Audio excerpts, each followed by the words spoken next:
Hello and welcome back everyone, we Weeb Online, and today I'm gonna continue the story What If Naruto Was a Jinchuriki Otsusuki Part 2. If you enjoyed this video, please give it a big thumbs up, and to watch more videos like this, subscribe to my channel and turn that bell notification on so you never miss an upload.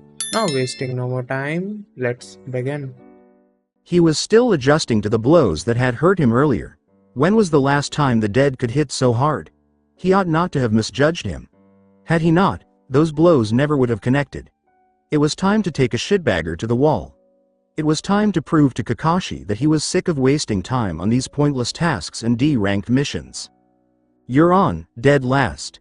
Satisfied, he observed the expression of frustration on Naruto's face. The blonde turned to face Kakashi and said, "Who? You've done it now. It's on, then." Sasuke began, bending his knees slightly. "You're going to pay for those 2 hits, loser. I'm going to show you just why you're the dead last and I'm top of the class." Sasuke gave a little twitch and said, "Hey, Sakura-chan." As Naruto waved to Sakura, "Who do you think's going to win between me and Sasuke?" Not sure if this was a good idea, as Naruto's smile seemed to emanate pure evil. What? What kind of dumb question is that? Sasuke-kun, of course. You were the worst student in our class, he was the best, Kakashi exclaimed. Exactly. Was and were, Naruto concurred. How about? Suddenly, a shadow clone materialized next to Naruto. Sakura and Sasuke were blind to the quick hand seals, but Kakashi saw them. The dead last's Kage Bunshin beats the shit out of Sasuke. "That's it," Sasuke exclaimed, losing all patience. He couldn't wait to move forward and did so at a remarkable clip, determined to give his teammate a lesson. Only to have his motion abruptly halted. The grip was extremely tight, saying, "You're pretty fast." He tried to pry Naruto's left hand away from his neck with both hands, but the grip on his neck was too tight. All he could do was try to stop Naruto from choking him any further. Calmly, he raised his left arm and began to perform one-handed seals. "I'm just a Kage Bunshin, but even I can kill you easily now." Sasuke's difficulties were not causing him to relax even slightly. Sasuke-kun," Sakura exclaimed as she saw Kage Bunshin from Naruto grabbing Sasuke by the throat. The genuine Naruto approached Kakashi and Sakura with deliberate gait. "Can you believe it? He can't even beat one of my shadow clones? Seals done by one hand. How was that learned by him? From Danzo?" When Kakashi witnessed Naruto's fingers encircled by water, he was astounded. Tiny water blades. Affinity for water? Sakura glared at the 2 Narutos and exclaimed, "Naruto, let him go." "What are you talking about, Sakura-chan? You said he would beat me, right? Have some confidence in him." He laughed softly. "Or perhaps, do you think Sasuke can't beat me, after all?" With his chakra-enhanced fingers, the Kage Bunshin gave Sasuke a right cheek flick, leaving 3 gushing whisker marks. "Hey, boss. He kinda looks like us now," the boss exclaimed. Kakashi stepped forward and exclaimed, "Naruto, you've won, let him go."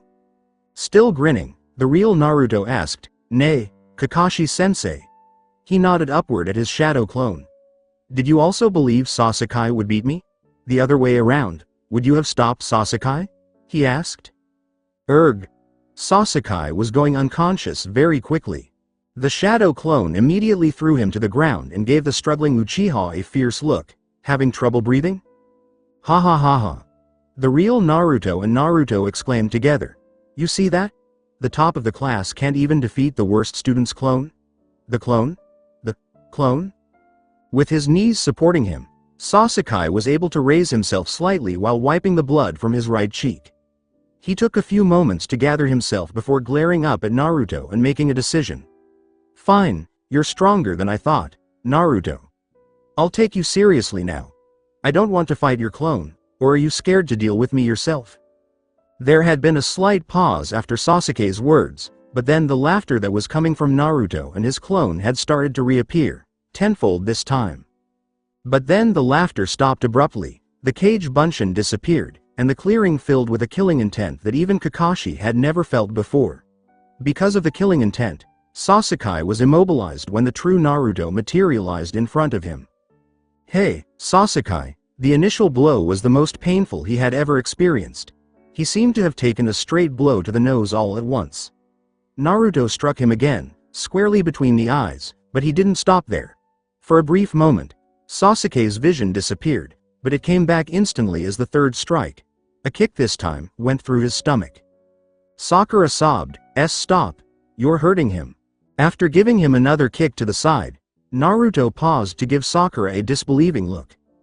A smile appeared on his face suddenly. "Whatever could you be talking about? A dead last like me could never hurt a genius like Sasuke, right?" As Naruto took Sasuke by the collar and struck him hard in the right eye, she fell to her knees. Another blow. Hey, hey, hey, hey, and yet another hit. Kakashi was balling his fists because he was unsure of what to do. Naruto stopped sparring blows with the Uchiha just as he was ready to intervene, but he still held him by the collar. He put his fist in front of the Uchiha's face, whose right eye was now swollen shut, and said, "Call me a dead last one more time." He let out a sigh and lowered the Uchiha to the floor. "This is what I mean, you know." He turned his back on Sasuke and began to make his way back towards Sakura and Kakashi. "See, Sakura-chan? You were wrong. You were so wrong, dead wrong. Not only was he not able to beat me, he was not able to beat even a clone of me. So there, you have the true answer to my question." The girl with the pink hair was a sobbing mess, so she didn't reply. He looked up at Kakashi. "Thank you for not interfering, sensei. Could you heal him? I think he won't underestimate me from now on. I want to spar with him again." "You really hurt him, Naruto. I can only use basic Iryu ninjutsu." Kakashi glanced over at the downed Uchiha, who was having trouble even moving his body. "Maybe we should take him to the hospital." He just smiled at the elder ninja because he understood medic ninjutsu better than Kakashi thanks to memories and abilities from Haku. Sasuke's injuries from the little spar, if you could call it that, were still pretty minor. All Kakashi wanted was for them to stop fighting. "That's fine, I know Iryu ninjutsu too." "Why am I not surprised by that?" Kakashi gave a slight frown. Before making his move for Sasuke, he turned back to Sakura and said, "Rein in a bit of your killer intent, sensei. I am kind of sensitive to it. Before I heal that bastard, let me ask the question again, Sakura-chan. Who do you think will win between me and Sasuke?" Sakura gave him a glare and declined to respond. Her blonde teammate just shot her an insightful glance in return. "I want to be Hokage, sensei. The leader of Konoha. I don't want to be a leader of a village filled with weak shinobi." He motioned for Sasuke. "The sooner he gets his Sharingan, the better. I'm going to help Sasuke get really strong." Sasuke was in pain, but he heard every word as Naruto drew near him. Just as he heard his teammate's footsteps come to a stop beside him, he felt chakra on him. Did Naruto treat him? "Sasuke, let's try that again." He executed all of his feints expertly, and he responded to each one with a shrug and an occasional casual evasion. All of the well-thought-out plans and strategies for attacks were ineffective. It seemed as though Naruto understood every thought he had. After nearly 10 minutes of sparring, he could already feel his muscles begging him to stop. But no, that was not appropriate. Not even a blow had been delivered to his comrade. The very last was. He was simply too skilled. All of his strikes and kicks, his shuriken and kunai, even his perfectly timed release of his Gukakyu no Jutsu. Nothing could have touched him at all. He became aware of something as he was examining the blonde's movements while panting. He was inferior to Naruto in every way, however, he also discovered that he enjoyed this. At last, he was up against someone who really tested him. He didn't think Naruto would make such a fantastic teammate. He now had a purpose, to surpass Kakashi. Then Naruto. He would have demonstrated his strength growth if he had defeated Naruto. It was obviously insufficient to defeat Itachi, but it was a start. The blonde noticed that he was looking at Naruto with respect, and a smile slowly appeared on his face. "Hey, you're finally enjoying yourself, Sasuke?" The Uchiha gave a single nod and rearranged herself. "You deserved it. I won't call you dead last ever again." At last, Naruto exclaimed to the heavens, "Finally. Now let's see about activating Sharingan of yours. I'm gonna fight back now." With a sigh, the youthful Avenger realized that this was inevitable. All Naruto did for the final few minutes was sidestep his blows. All to prove to him that he was that skilled. He was both anticipating and dreading this moment. It is said that in dire circumstances, the Uchiha primarily use their Sharingan. He was sent flying by Naruto's fist, and all he could do was hope.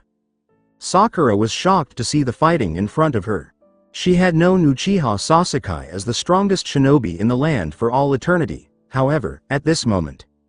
But now, as he was effortlessly dodging all of Sasuke's blows, watching Naruto pick his nose, watching Naruto close his eyes and still avoid all of Sasuke's blows, observing Naruto sigh and leap around Sasuke without even retaliating with a blow. After that, Sasuke was thrown all over the place by Naruto as he kicked him in the neck, punched him in the back of the head, and grabbed him. She was now aware that Sasuke was not the world's strongest shinobi. Naruto possessed immense strength.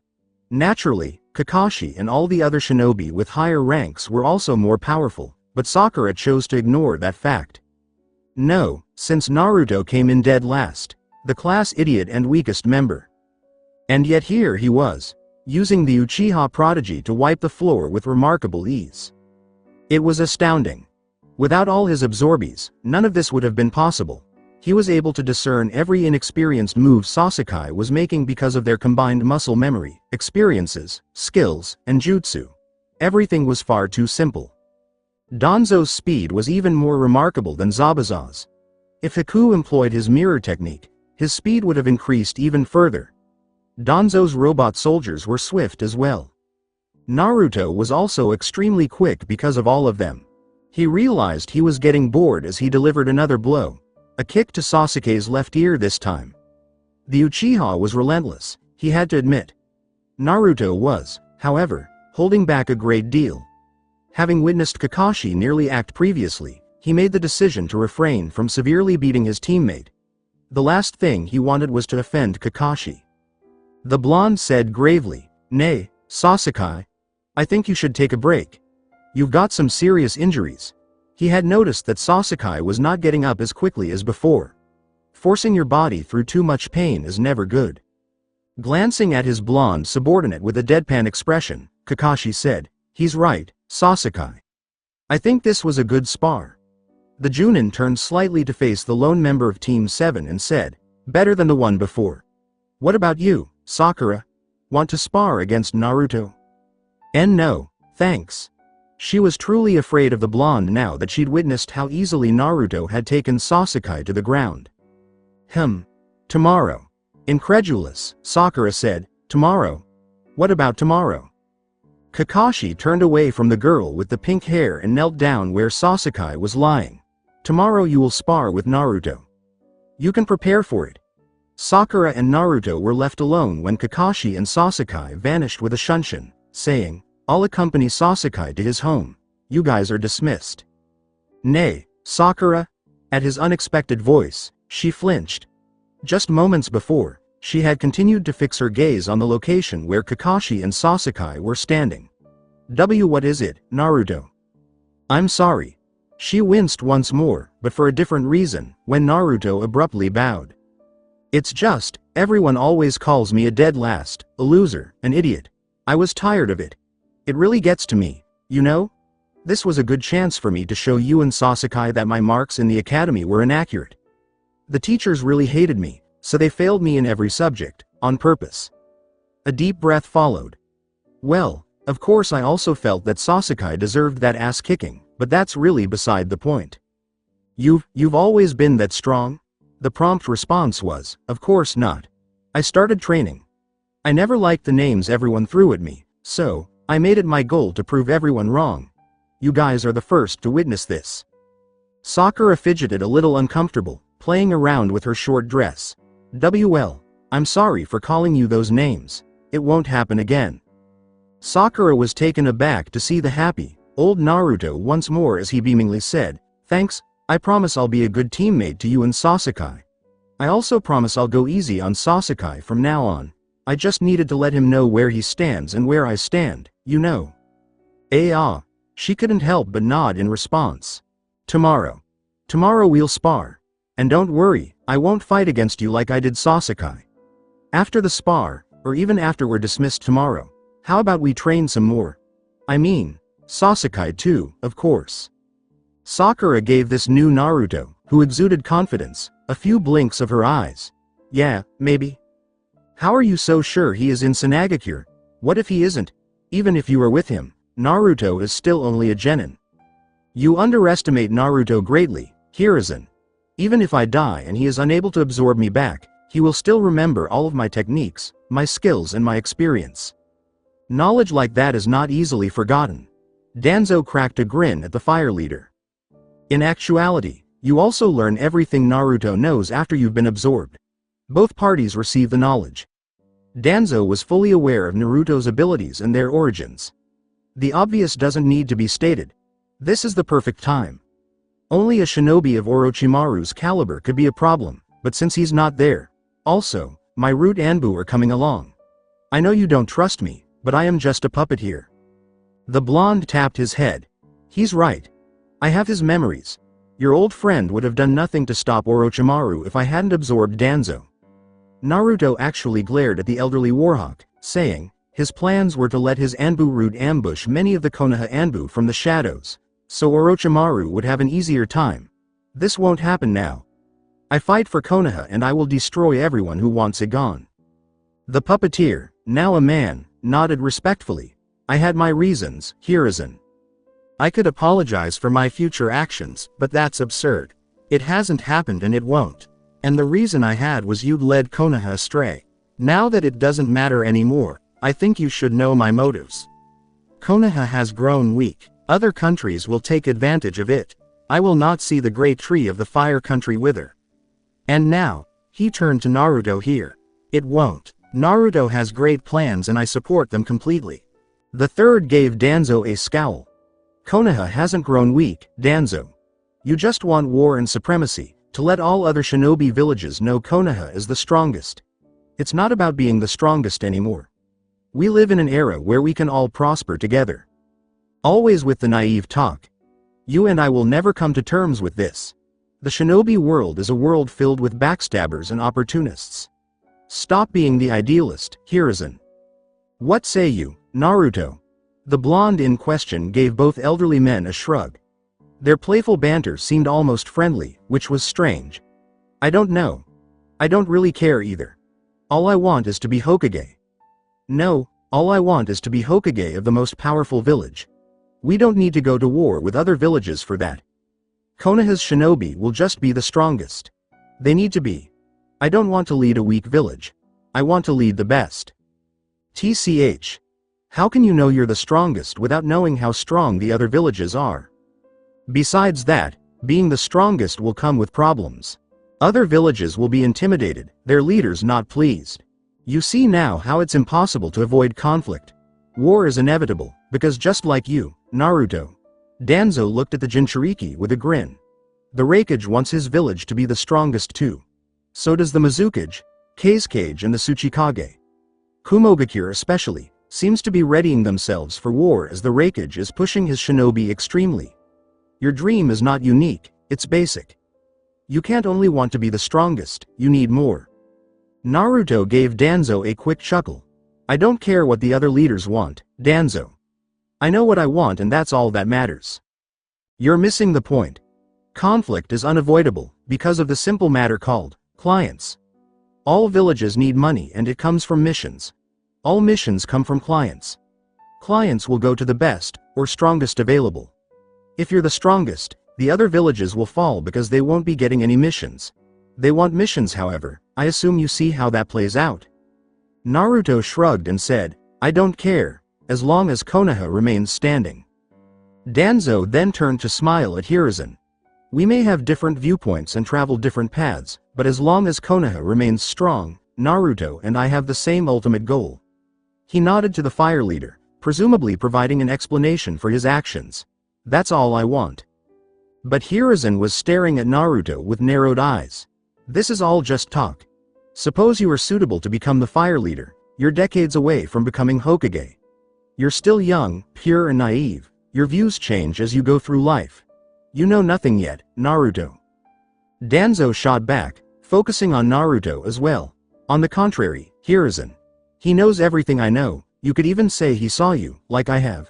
Turning from the young genin you were into one of the strongest shinobi, the professor, in the world now. That's how you should view this ability of his.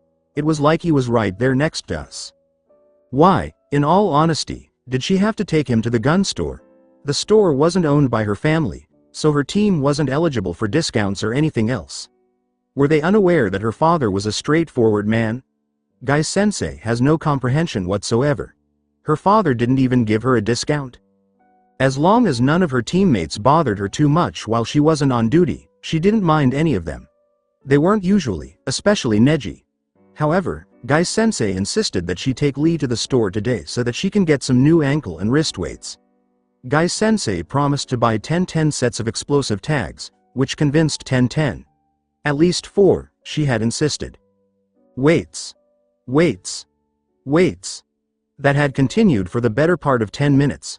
Lee was following her to the store when 10 gave her an irate look over her shoulder. If he yelled, "Weights!" If wasn't enough to draw attention, he certainly did so by walking backwards while holding his hands. How irksome. She was tempted to break his foolish bet by sticking a kunai in one of his wrists. He would carry 10 on the soles of his feet next and make the same trip twice if he could not follow 10 walking backwards on the palms of his hands without letting the 5 tiny pebbles on each sole of his feet fall. As if she would permit him to. She caught a glimpse of the blonde kid from Kakashi's team abruptly entering the street they were strolling through out of the corner of her eye. Hey. You're the kid with the huge sword. Choosing to ignore the girl, Naruto chose not to feel repulsed. They were a good distance apart when she started to yell at him. Naruto approached them after 10, which meant Lee as well, had stopped walking. Where's the girl of your team? She glared at the blonde, her face flushed red. I'm the girl of the team, you moron. Naruto smiled at her, waving his hands in a soothing manner. Of course, of course. I mean the guy who looks like a girl. He doesn't look like a girl, you mean Neji? You guys are 10 and Rock Lee, right? Yeah? She asked, embarrassed that she had completely forgotten the child's name. It appeared as though he was unaware. So, how's the sword doing? Oh, you mean the Kabikari Houcho? Well, it's not in top shape at the moment, because it needs more blood to repair itself. 10 gave a blink. What a strange way to suggest that he should practice using it more. She recalled that he had previously declined the offer in Weeb. Well, I'm not bad with swords, how about we have a spar now, she said. With determination, the younger genin shook his head. No, the Chunin exams is soon and I don't to reveal my tricks. You're participating too, right? Yeah, we're also wait. You're in them too? You're just a rookie. With his hands still up and his back to them, Rock Lee exclaimed, how incredible. You must be amazingly talented. Naruto continued to face 10 because he was unsure of how to handle the strange boy. Well, our team is also in it, despite us being rookies. Yeah. I've heard your other teammate was also Rookie of the Year, like Sasuke was. Lee retorted, Neji is the strongest genin in Konoha. But I will defeat him one day and prove that a genius of hard work can beat any other genius. Naruto said, keeping his back to 10. Sure. 10 of them comprehended. Lee and I are a close second, though. You don't know what Kakashi-san has thrown you into. 10 felt a little intimidated by the grin he shot her. Oh, I do. Best of luck to you 10-san and Lee-san. May we meet each other in the exams. 10 shouted after the blonde as she left, we don't need the luck, kid. He threw a knowing smile over his shoulder and said, my name's Naruto, Uzumaki Naruto. Try to remember it this time. Yo, Kakashi-sensei. The old veteran, crouched on a tree branch, reading his Icha, sighed to himself. It was expected that his subordinates would not return for 5 more minutes, and that he would not return for 2 more hours. However, he was unaware that one of his pupils was a gifted sensor nin. Naruto appeared on a nearby tree branch, not far from where Kakashi was crouching, with a swift shunshin. I want to summon Haku to train Sakura a bit. Do I have your permission, Kakashi-sensei? Haku's from the Yuki clan, right? The hunter nin that was with Zabuza? Yeah, Sakura has a very high chakra control and I think she could really benefit from learning some basic Iryu ninjutsu. Haku knows plenty of those. Kakashi closed his book and scratched at his chin, thinking about the possibility. Kakashi didn't need an explanation because he was skilled at analysis. Well, my knowledge in Iryu ninjutsu is very limited, and from what I understand you already know Haku's is more advanced than mine, right? You have complete control over them, right? Yeah.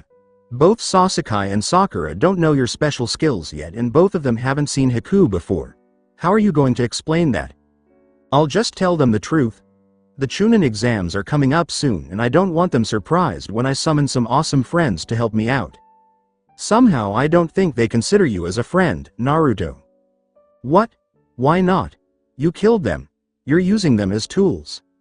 I think you're exaggerating, sensei. Kakashi was unaware of the seriousness of Naruto's remarks. I think it's best, however, that you keep your skill a secret. The best secret, after all, is the one never spilled. You can simply summon Haku now and I'll supposedly bring him along.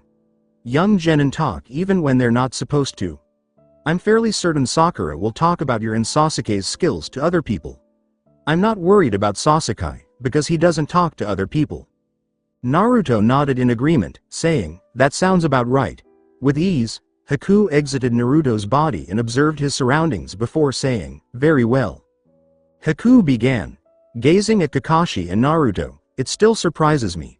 He turned to face Kakashi and said, you killed me, yet I still live. I can see, hear, smell, feel, and probably taste as well. You shouldn't worry, Kakashi-san. I cannot disobey Naruto's command, as I am now a mere extension of his existence. Naruto barged in. It's actually very similar to the Kage Bunshin, sensei. Except for the fact that they don't dispel after a single strike. The Junin was still watching Haku suspiciously as he said, I can honestly say that this ability of yours will make you a force of nature, Naruto. Why was this boy so damn girly looking? I will fight for Konoha, sensei. I will also always be your subordinate. The same way my Shinzui Bunshin listened to my commands, I will listen to yours, I promise. The copycat laughed and snorted. You're starting to become a real danger already, Naruto. The blonde told Kakashi, Sasuke and Sakura are both on their way here. You still don't want to be on time? Let me talk with Haku about the training while you go and entertain your teammates, Naruto. You do know Haku's a guy, right? Since it was the first time he had ever seen Kakashi glare, he leapt from the tree as soon as possible. Whoa. That's impossible. She sounded extremely serious. Nevertheless, if she hadn't witnessed it firsthand, she would have felt precisely the same manner. This time, Kakashi-sensei had a very attractive young man train her in medic ninjutsu, so the training was really enjoyable. He was the reason she had to postpone her fight with Naruto. Still feeling a little worn out, she ran into Team 10 on her way home. Choji said dinner was waiting for him after Shikamaru said he was tired and went home, leaving Ino and Sakura by themselves. It was kind of true. The blonde girl from Team 10 had begun angrily, saying Sakura probably wanted to brag about being on Sasuke's team. Less so, though, because she had witnessed Sasuke being brought down a peg, by the very last. Naturally, the blonde wouldn't believe her when she told this to Ino. Did you hit your head, forehead? Must have been one huge stone? Shut up, Ino pig. I'm telling you, Naruto's gotten way stronger since the academy. In return, the pink-haired genin shot a look of incredulity. Please Sakura, the day the dead last beats Sasuke-kun is the day I will worship that blonde dunce. Sakura gave a friend-turned-rival a shake of her head. Be careful what you wish for, Ino, I'm being serious. Whatever, Sakura. Kakashi was watching his team practice the exercise of walking on water. Naruto had informed him in passing that he didn't feel like concealing too many of his abilities and had demonstrated to them that he already knew it. Instead, while Sasuke and Sakura were struggling or standing on the water, the blonde was silently meditating by the side of the pond. Sakura's chakra was gradually depleting, and Sasuke's chakra control was still developing. He didn't know what to think of the blonde genin on his team as he stared at him. Naturally, he felt a certain amount of responsibility for him as Minato's son, but Naruto had also, in a sense, killed Danzo, Iruka, Mizuki, Zabuza, Haku, and a few of Danzo's soldiers. He was kind of scared of Naruto, which was strange. It was likely that the blonde could eliminate him by calling on Danzo by himself. The idea that a genin could deal this kind of damage to a Junin was Kakashi was cautious, to put it mildly. However, Naruto remained Naruto. This ability would not transform him. He was skilled at peering beneath the surface, so he could see right through masks.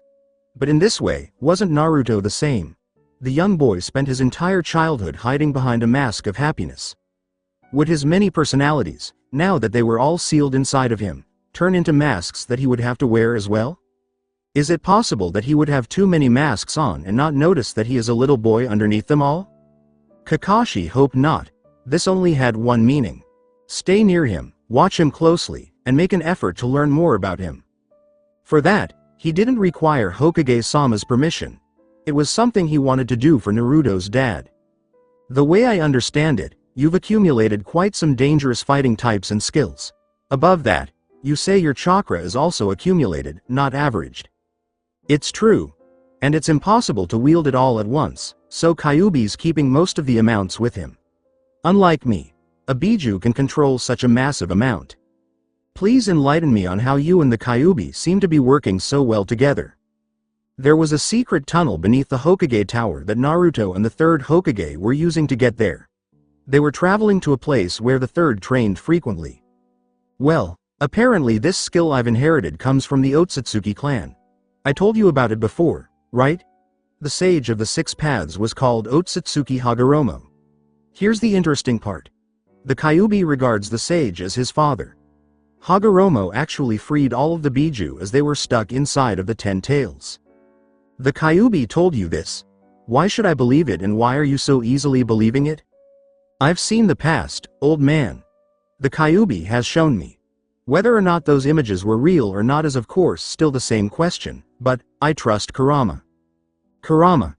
The Kyuubi just means 9 tails. He has a name, it's Kurama. Go on with your story. Well, in the past, all the Biju and the sage of the six paths had to fight many enemies. Their biggest enemy was their mother, who wanted to rule the world through a permanent illusion. She was beaten by Hagoromo and his brother, Otsutsuki Hamura. Hamura's skill is the very same I now wield. This power consumes you, and eventually Hamura also wanted to rule the world. You're already speaking as if the same will not happen to you. That's true. Hamura didn't have any help. He had no one who supported him, he only had the people he had absorbed. I, on the other hand, have Kurama. He's my comrade, he has already helped me a lot. If it weren't for him, it would have taken a much longer time for me to get used to this ability. And in the end, I would have become a fragmented person. Probably, I would have turned out the same way as Hamura. Hiruzen was at a loss for words regarding this absurd circumstance. Here he was, showing a genin the way to his exclusive training grounds. A genin, who might be among his most formidable fighters in Konoha at this point. No, if even the Kyuubi inside of him was fully cooperating with him, then he would definitely be. I want to fight you, and I don't want you to hold back. The only rules are that you're not allowed to use Shinzui Bunshin and no chakra from Kurama. Alright? They were now where they were supposed to be. I would like to know how this ability has impacted you, and you alone. Hiruzen grinned, peering at his training field, which was located about half a mile below the surface. Danzo never was one to train with me, and actually, no one really was. Perhaps you'll be a fun training partner, Naruto. Old man, are you sure about this? Oh, I know that you have Danzo's skills and that Devil of the Mist skills. But I am the professor. I will show you why the entire world calls me this. No Biju chakra and no Shinzui Bunshin? Naruto asked, pumping his fists at the third's nod. Excellent, I've also been wanting to test myself.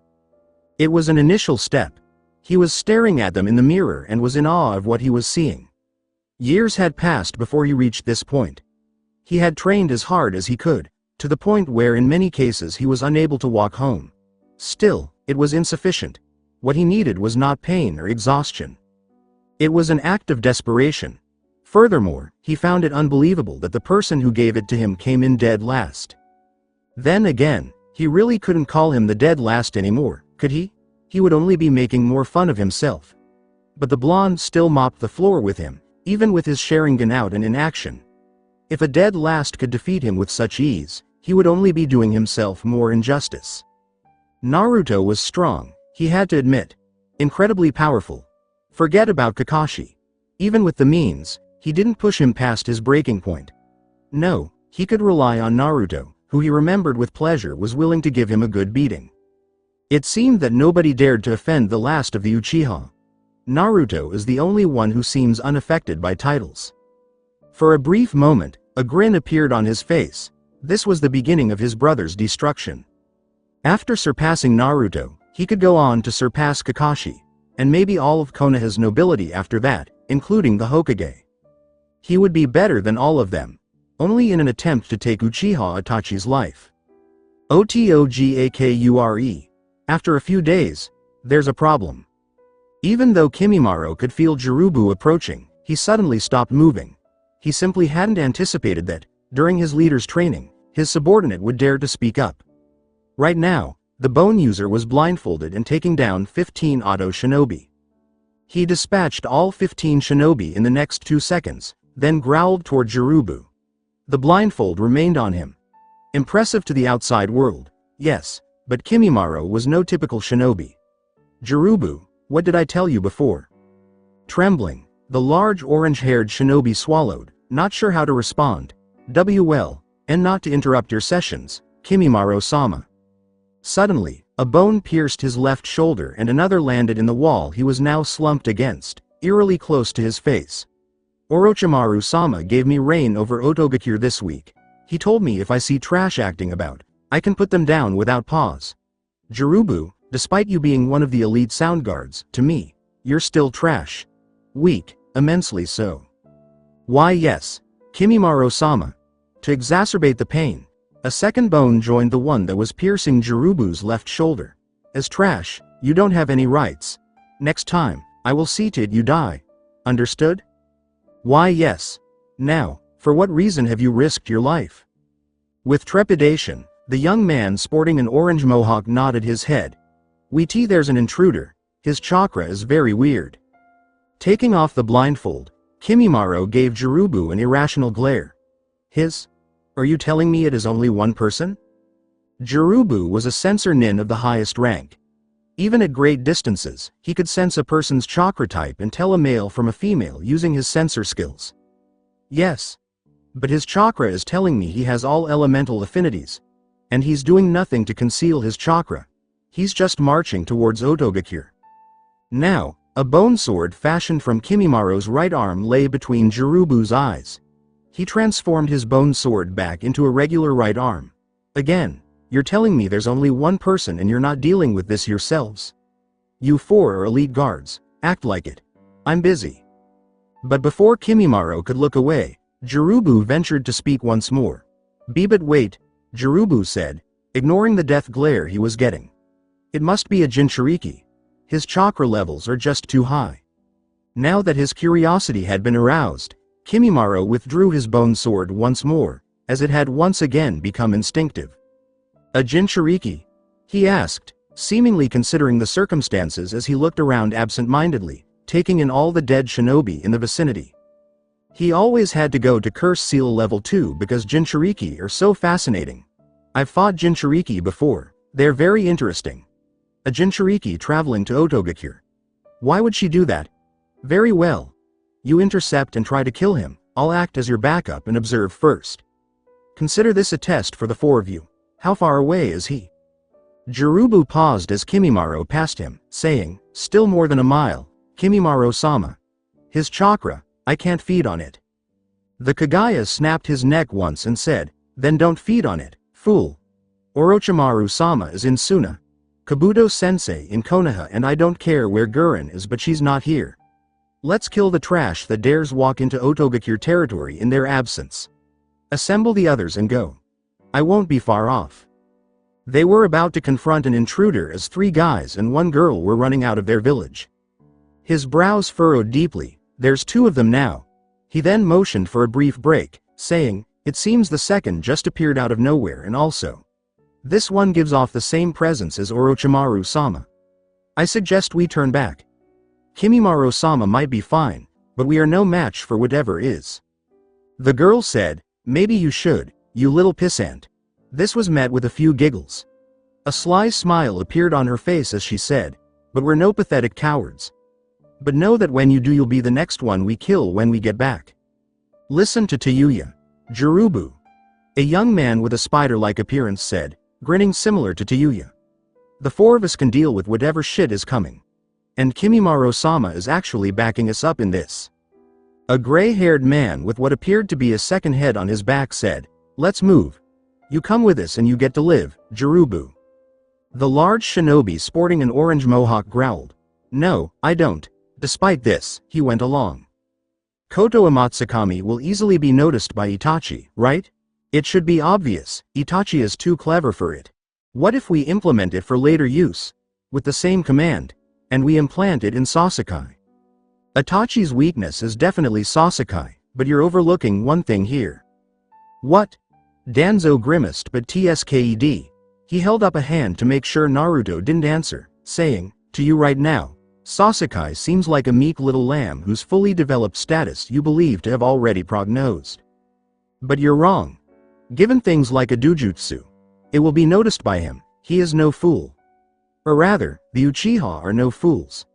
They have a knack for figuring out techniques and their defaults. Giving him a delayed Koto Amatsukami even without his knowledge will most likely still backfire on you in the future. Don't be impulsive. The shinobi world is a chessboard that should be played on slowly and steadily. If you don't make a move, there is no counter either. TCH, but then we don't make any moves. Moving isn't always the best option. Sometimes you just have to tweak the chessboard instead of playing on it. Or, erase all possible counters so you can make the one move you want to make. Last. Naruto changed the subject and said, it's too bad there are two I can't take. But the girl is an Uzumaki and that two-body guy has a cell technique that might prove problematic for my own ability. Danzo put his hand to his chin and they strolled through the mud with composure. I'd assume he is a descendant of Otsutsuki quite like you are. Your abilities aren't the same, but I wouldn't be surprised if his ability is a downgrade from yours. He is from the Shirai clan. Following this logic there is one conclusion. If the Shirai clan isn't already decimated, we should see to it. He nodded, sensing that his potential attackers were getting closer. I agree. He cracked his knuckles and called for Kabikari Haucho, saying, the other two are good to go, though. Let's do this. His tone was calm, but he was anything but. That is Shimura Danzo, he was Orochimaru-sama's superior in Konohagakure. That should be enough to tell you we should not engage. Tayuya whispered, give it a fucking rest, you cockroach, right now. The four of them were hiding in a tree with a view of the muddy swamp that Danzo and Naruto were walking through. Saken turned to Jirubu, waiting for a response. Danzo, huh? Well, that's one old man that might be a bitch to fight. Who's the kid? Looks like a weak tramp to me. Among the sound four, the censor Nin possessed the most information as well. Tayuya accepted the evaluation. The blonde child had no armor at all and was ill-groomed. The swamp had also soiled his tattered clothes. How in the world could a foolish child have thought to enter a place like Otto? I don't know, but he's definitely a Jinchuriki. I can't get a read on his chakra, it's too chaotic. The guy with 6 arms, Kidumaru, appeared a little disturbed. Fighting a Jinchuriki is not something I enjoy. We should finish him off before he can tap into the demon's chakra. The group's female member had a different perspective. They had all noticed that she had already finished some hand seals and were saying things like, I don't know what you're so worried about, the guy really looks like shit. You pussies should just hang back while I slice their throats. Tayuya, you fool, your genjutsu has made them find us. You little cocklicker, you called me a fool? Jirubu never used profanity, which shocked Saken and Kidumaru as well. Spread out. Saken commanded. Despite the fact that the two Konoha nin had been struck by an unsuccessful genjutsu and had not moved an inch. Danzo nodded to himself, it's still very surprising. An Uzumaki wielding genjutsu. I don't recall ever having faced something like that before. These fools actually think that they were hidden before the genjutsu? The elder of the two patted the ground with his cane. It seems my presence has them doubting. I sense fear. With the massive Kabikari balanced on his shoulder, Naruto completely relaxed his guard. The sound 4 are such a letdown. More like the sound bore. Danzo remained silent. Right away. It's a good thing I know why you summoned me. I'll get rid of all their curse seals, but I advise you to summon more to deal with the Orochimaru remnants coming out. Even weakened, that snake is a troublesome opponent. Naturally, Naruto is familiar with Danzu's jutsu. I can remove their cursed seals by myself, but this is a situation where I need to be careful. I don't want unnecessary casualties. Why don't you wait for openings as I battle them? Perhaps they'll tire out and become easy pickings. The Warhawk gave an almost theatrical snort. They're already easy pickings. Take this. With great delight, Kidomaru shot one of his strongest arrows at the blonde child who would undoubtedly die at that moment. The blonde was directly in front of him while he was on Cursed Seal level 2. He would tinker with the arrow's webbings to accommodate any potential dodging. He will undoubtedly die. The spider-shaped shinobi watched in dismay as the arrow got closer and found his arrow torn apart right in front of the Konoha boy. Fuuten. The blonde's back was to him as the dust settled. He didn't even seem to be listening. This little mother, His voice was abruptly cut off as someone grabbed his throat from behind. Are you a fool? Kimimaro Kagaya? Was he going to die soon already? Through one of his own? I will admit that even I wouldn't be able to deal with your most powerful attack that easily, and yet you still want to continue? He let go of Kidomaru. Ever the impulsive one. I'm afraid this one won't be so easy. Was Kimimaro saying this as well? Who was this child with the blonde hair? As he collapsed onto the branch he and Kimimaro were standing on, Kidomaru cried out, "What do we do?" With his eyes narrowed, Kimimaro spoke to the strange blonde Jinchuriki and the old man. I've ordered the others to stand down. You moved quicker than I anticipated. They're confident and I believe they have the right to be. I sense no fear at all and they know I am here, too. Since you were so eager to start your deathmatch, I've suggested you fight them and distract them while we wait for openings. Kidomaru became terrified. The others agreed easily, go. And Kidomaru charged straight at Danzo and Naruto.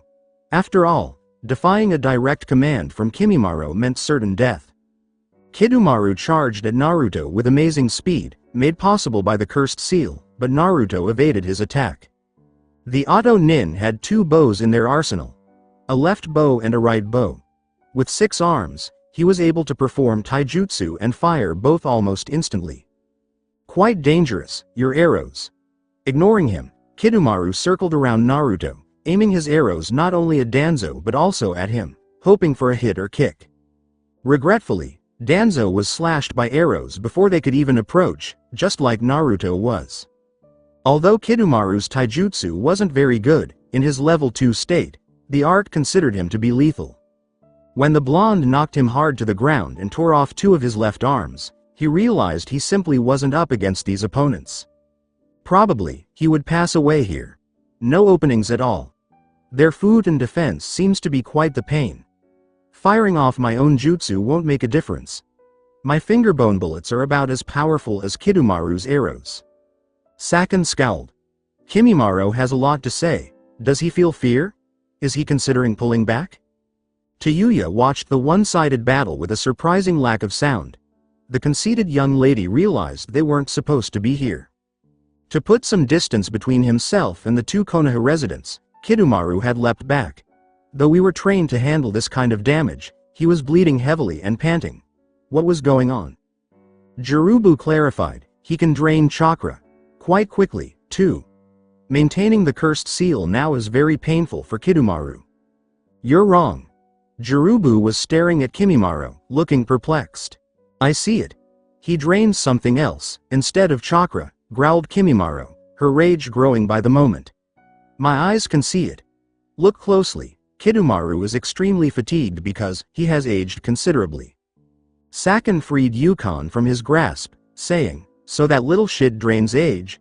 We need to kill that ability right now. The Sound 4 leader gave the command. I don't know what his ability is, but we can't let him touch us. Kidomaru's specialty is ranged assault, so we should get him out of there while we... When the elderly man suddenly materialized next to Kidomaru and pulled away, everyone's eyes widened. An unsettling Orochimaru. Retreat. Kimimaro commanded instantly, they know too much, right? Just in the middle of them all was Naruto. Running as fast as she could was all she knew to do. He had sliced into Saken and Yukon with some wind technique that made endless cuts but also seemed to trap them, as soon as that blonde kid had appeared between them. Kimimaro was running and jumping directly in front of her, having also turned tail. Jirubu was a fat bastard that she didn't really care for, but she was certain he had passed away by now. This speed was beyond his ability to maintain anyhow. As Kimimaro gradually widened the gap between them, Tayuya thought, unreal.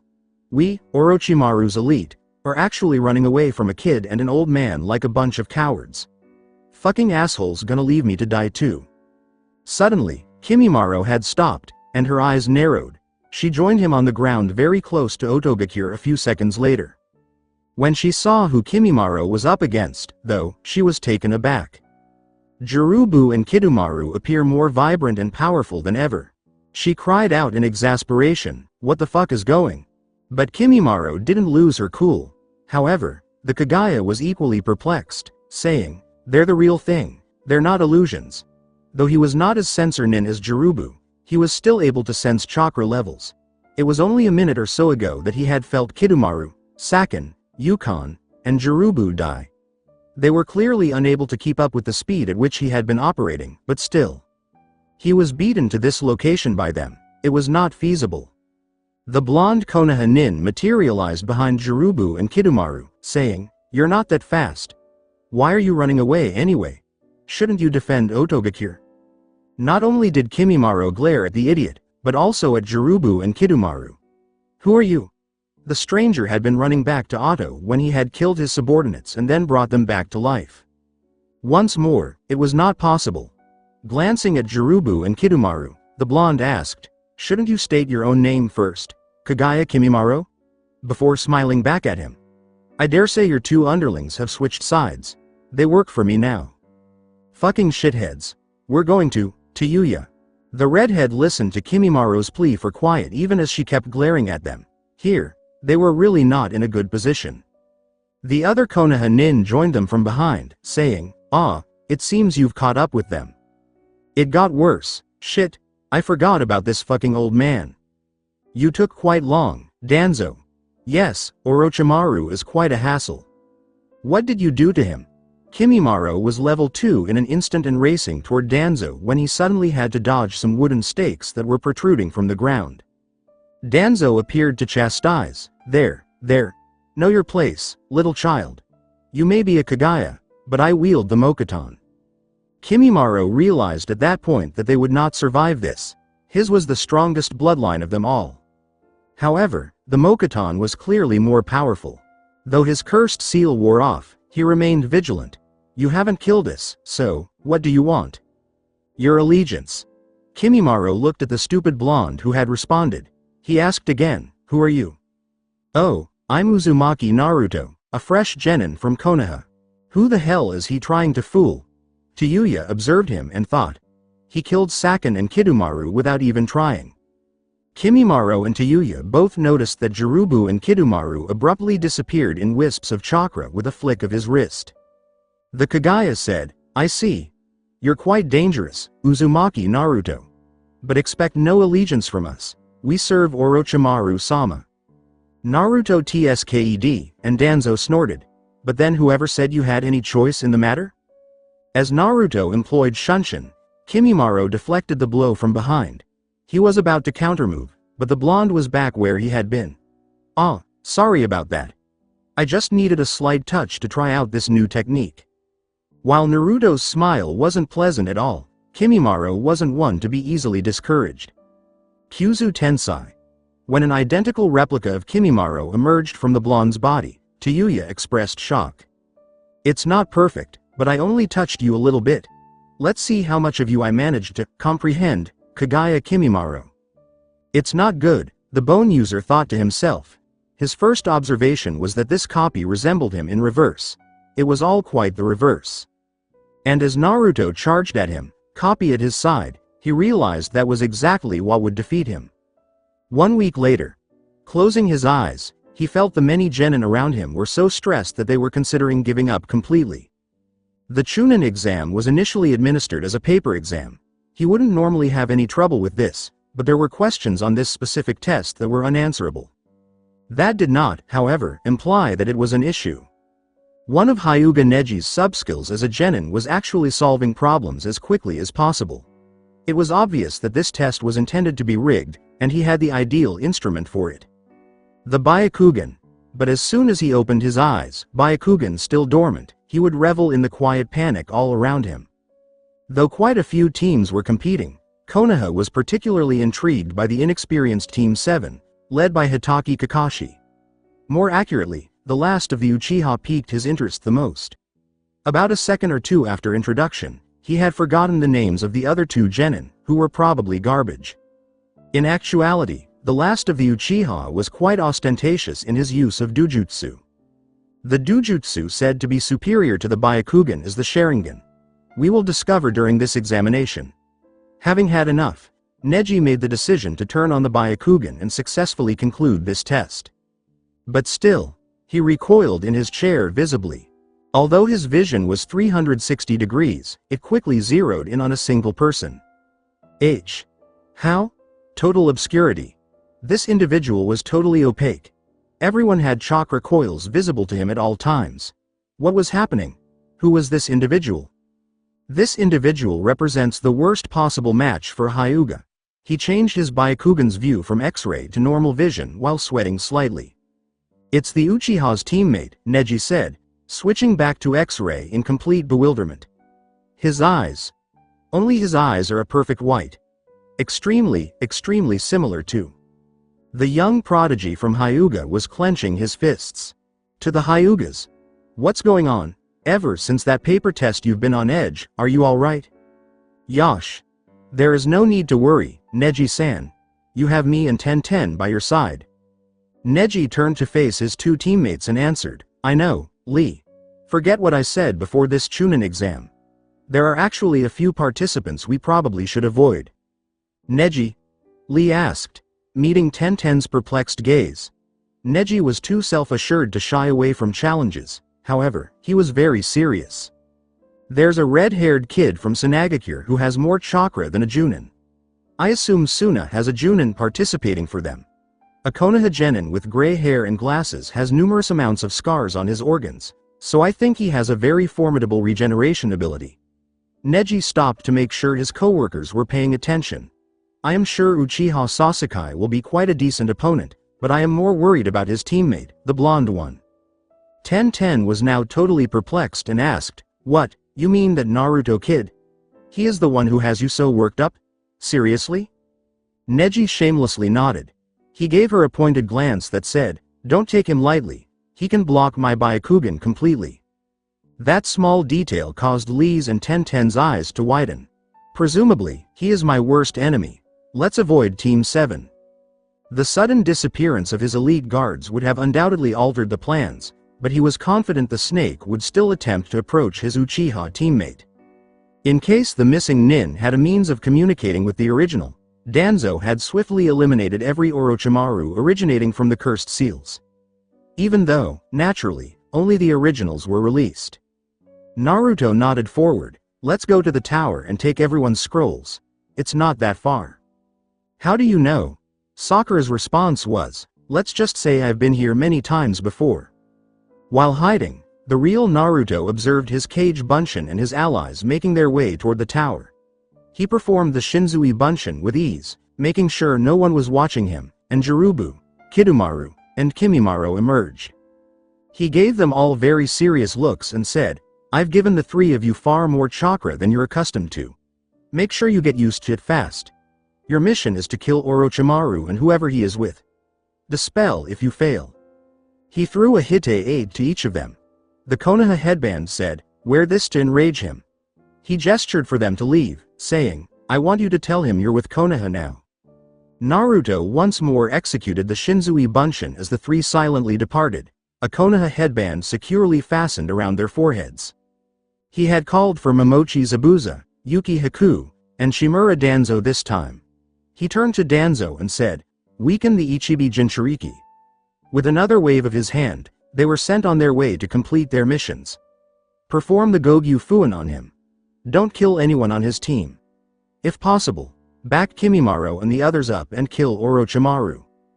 Finally, he called forth 2 additional clones of essence. Aburame Torun and Naruhito are the two route A and B used this time. Let us hunt down a spy. After using a wind jutsu to quickly chop up a large snake, Naruto's Kage Bunshin was now witnessing the other members of his team being completely stunned by the senseless killing intent of this grass genin. Actually, it was a pretty impressive sum. He was aware that this was Orochimaru in disguise, of course. After all, he had perused Danzo's reports. Here he had to play the helpless genin and act as though he was frozen as well. He was actually staring at him for a few seconds before deciding to change his mind, saying, "Food and ninjutsu. Huh? Quite a powerful technique, too. But you're still weak if you can't even move in my true presence." Sasuke wanted to lash out at the remark, but he was unable to do so due to the killer intent. Orochimaru smiled through his disguise, saying, "I expected more from you, though. Itachi's little brother is quite the disappointment." The grass genin took 2 kunai and prepared to throw them, saying, "At least you've activated your Sharingan. It looks like it has some good potential. But that hardly matters if you can't survive this kunai." When Sakura would be hurled with the other kunai, Naruto scowled. He stopped himself, wondering what would happen if Sakura and Sasuke passed away in this place. How might Team 7 fare? When Sasuke unfroze and rescued Sakura and himself from the hurled kunai, he was unimpressed. The Kyuubi's killer intent dwarfed that of Orochimaru. Even so, he was taken aback to see Sakura saved by the Uchiha. 3 shinobi landed directly in front of Orochimaru, who was about to chase after them with a gleeful cackle. The grass genin's expression of shock and rage was something Naruto couldn't help but treasure. Jirubu, Kidomaru, and Kimimaro had shown up, everyone wearing a Konoha headband. Naruto couldn't help but think that life was pretty cool as he made his way to the rest of his team. That was rather easy. The captain of 3 Konoha teams, Genin, shrugged. Konoha has some weaker teams participating. Easy pickings, perfect for the mission. The leader nodded. "You're still on that Konoha rookie team, right? The one with the Uchiha? We'll wait at the tower, then." Disinterestedly, Kabuto watched as Masumi Tsurugi and Akadu Yoroi moved away from him. "It's unfortunate that I can't eliminate those 2 cowards just yet." Kabuto sighed and began to move in the direction that Team 7 would most likely be. He couldn't help but question if moving during the Chunin exams at this time was a smart idea as he was moving.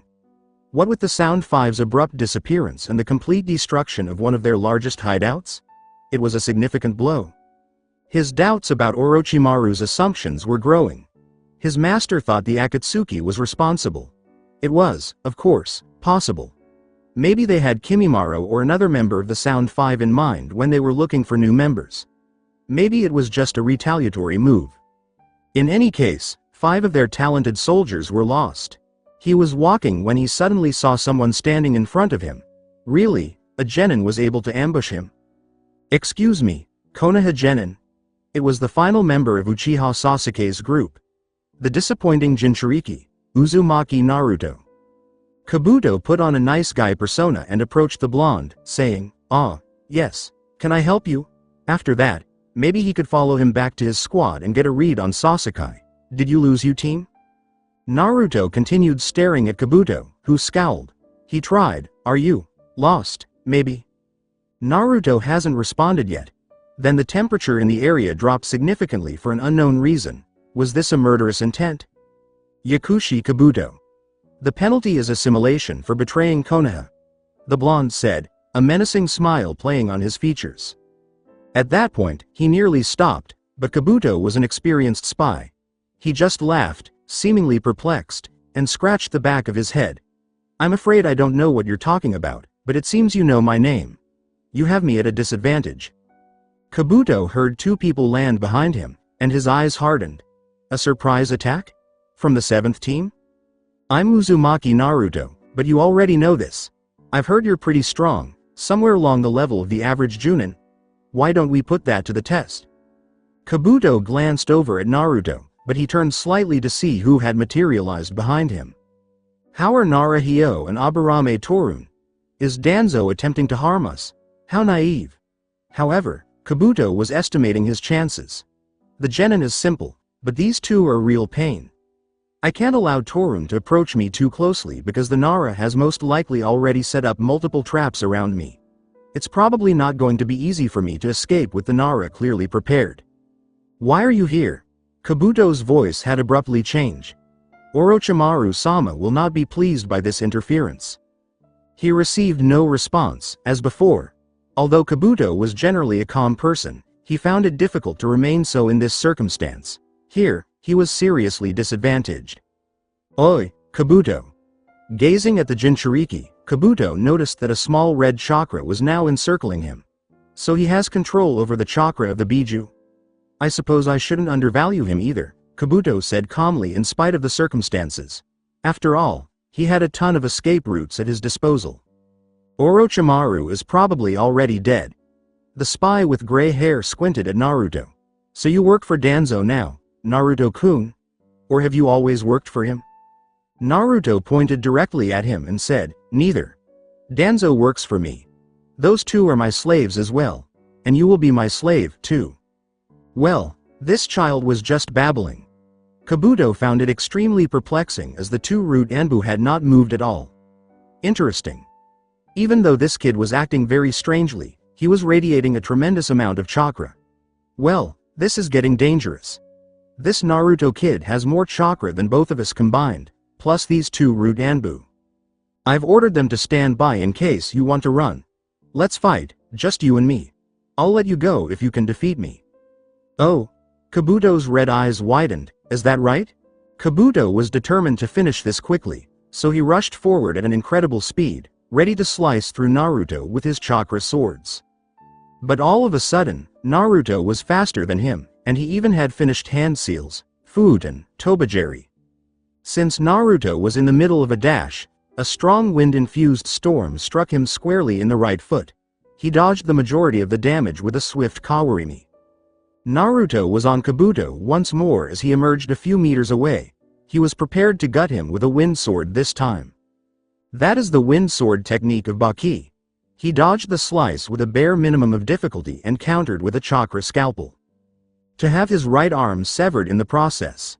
Naruto struck him hard with his fist, showing him that it was a bad idea to take time to be shocked. He fell heavily to the ground. His right leg was totally crushed by a foot stomp, and his left arm was impaled by 6 shuriken. You're not very strong for Orochimaru's go-to guy. What is taking place? Kabuto was completely immobilized by Naruto, so there was nothing he could do. Shuriken had impaled his only remaining arm, leaving him with only his left leg as a means of propulsion. I'm screwed, he thought, but the real surprise was when he realized his chakra reserves were empty. What did you do? There is no need for screaming, Kabuto-kun. You've underestimated me and paid dearly for it. I would feel much pity for you, but then I didn't really enjoy being underestimated, so. What happened to all of his chakra? This was no way for him to use his regeneration skill. I like the panic on your face, Kabuto-kun. This brat was sulking. Fucking, don't worry, I'll heal you. The way he said that didn't sit well with him. But once healed, you'll be my little soldier. Orochimaru glared at the 3 people in front of him, clearly not amused. He had known right away that none of them possessed a cursed seal, so he asked, what is going on? He could also see that the Kagaya was no longer sick by looking at Kimimaro. Had he struck a bargain with Tsunade, that hag? Was he healed? Was it possible for Konoha to seize his soldiers from their hiding place? He was prepared to kill these ungrateful people, gathering as much chakra as he could and dispelling his disguise. You ungrateful little fools. You stand in front of me with Konoha Hite 8? He exclaimed. Sasuke and his group had already departed and were on their way to the tower. Kimimaro stepped forward and said, Orochimaru, we have orders to kill you. He looked at Jirubu and Kidomaru, who were just staring back at him, and said, you don't have Jugo's Juinjutsu. Without it you're about as strong as an infant. Very well, let's see how this plays out. Most people found fighting Kimimaro difficult, but Orochimaru was an exception. He was having no trouble dominating the trio, but he couldn't recall them being this strong. Had they received something that made them stronger? Orochimaru. With a whipping motion, he ensured that his 3 adversaries were kept at a distance and growled at Shimura Danzo's well-known visage. So this is your doing, old fool? Did you brainwash my soldiers? Danzo asked with a condescending shake of his head. Brainwash? Hypocrite. The girl by Danzo's side was unknown to the snake summoner, but Momochi Zabuza was.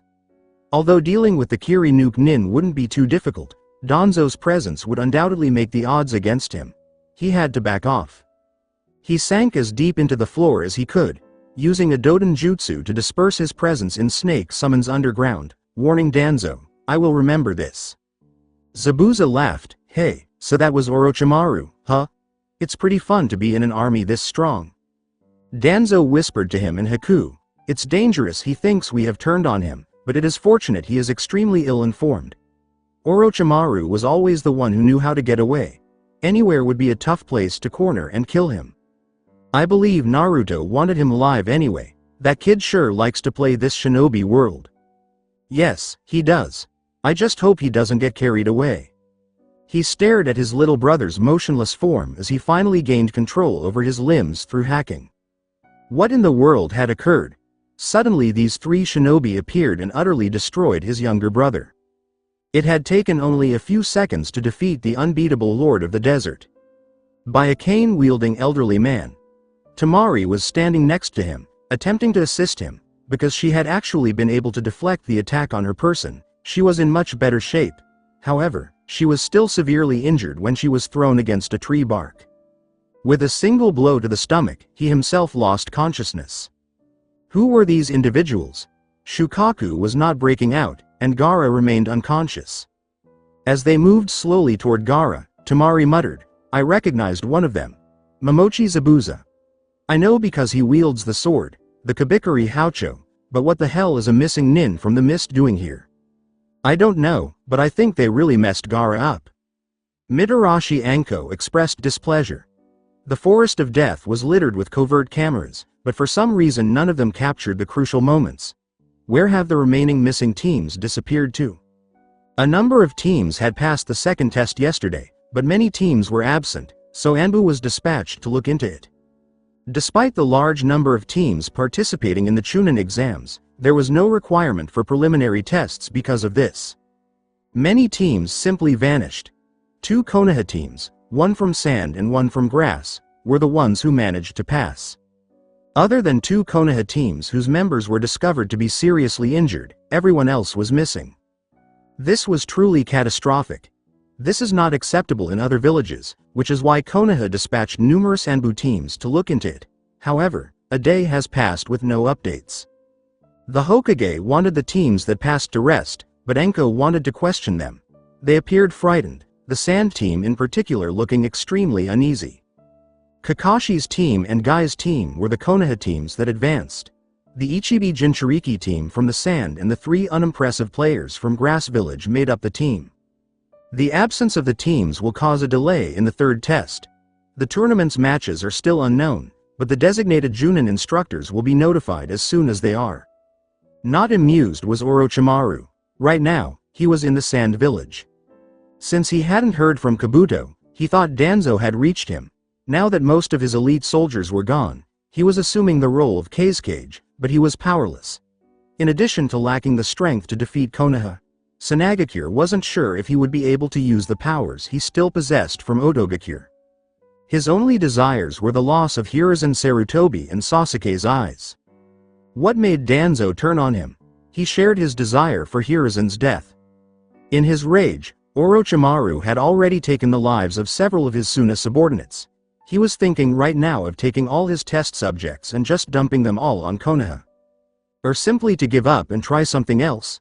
Perhaps strengthen Sanagakure internally first? What did you do?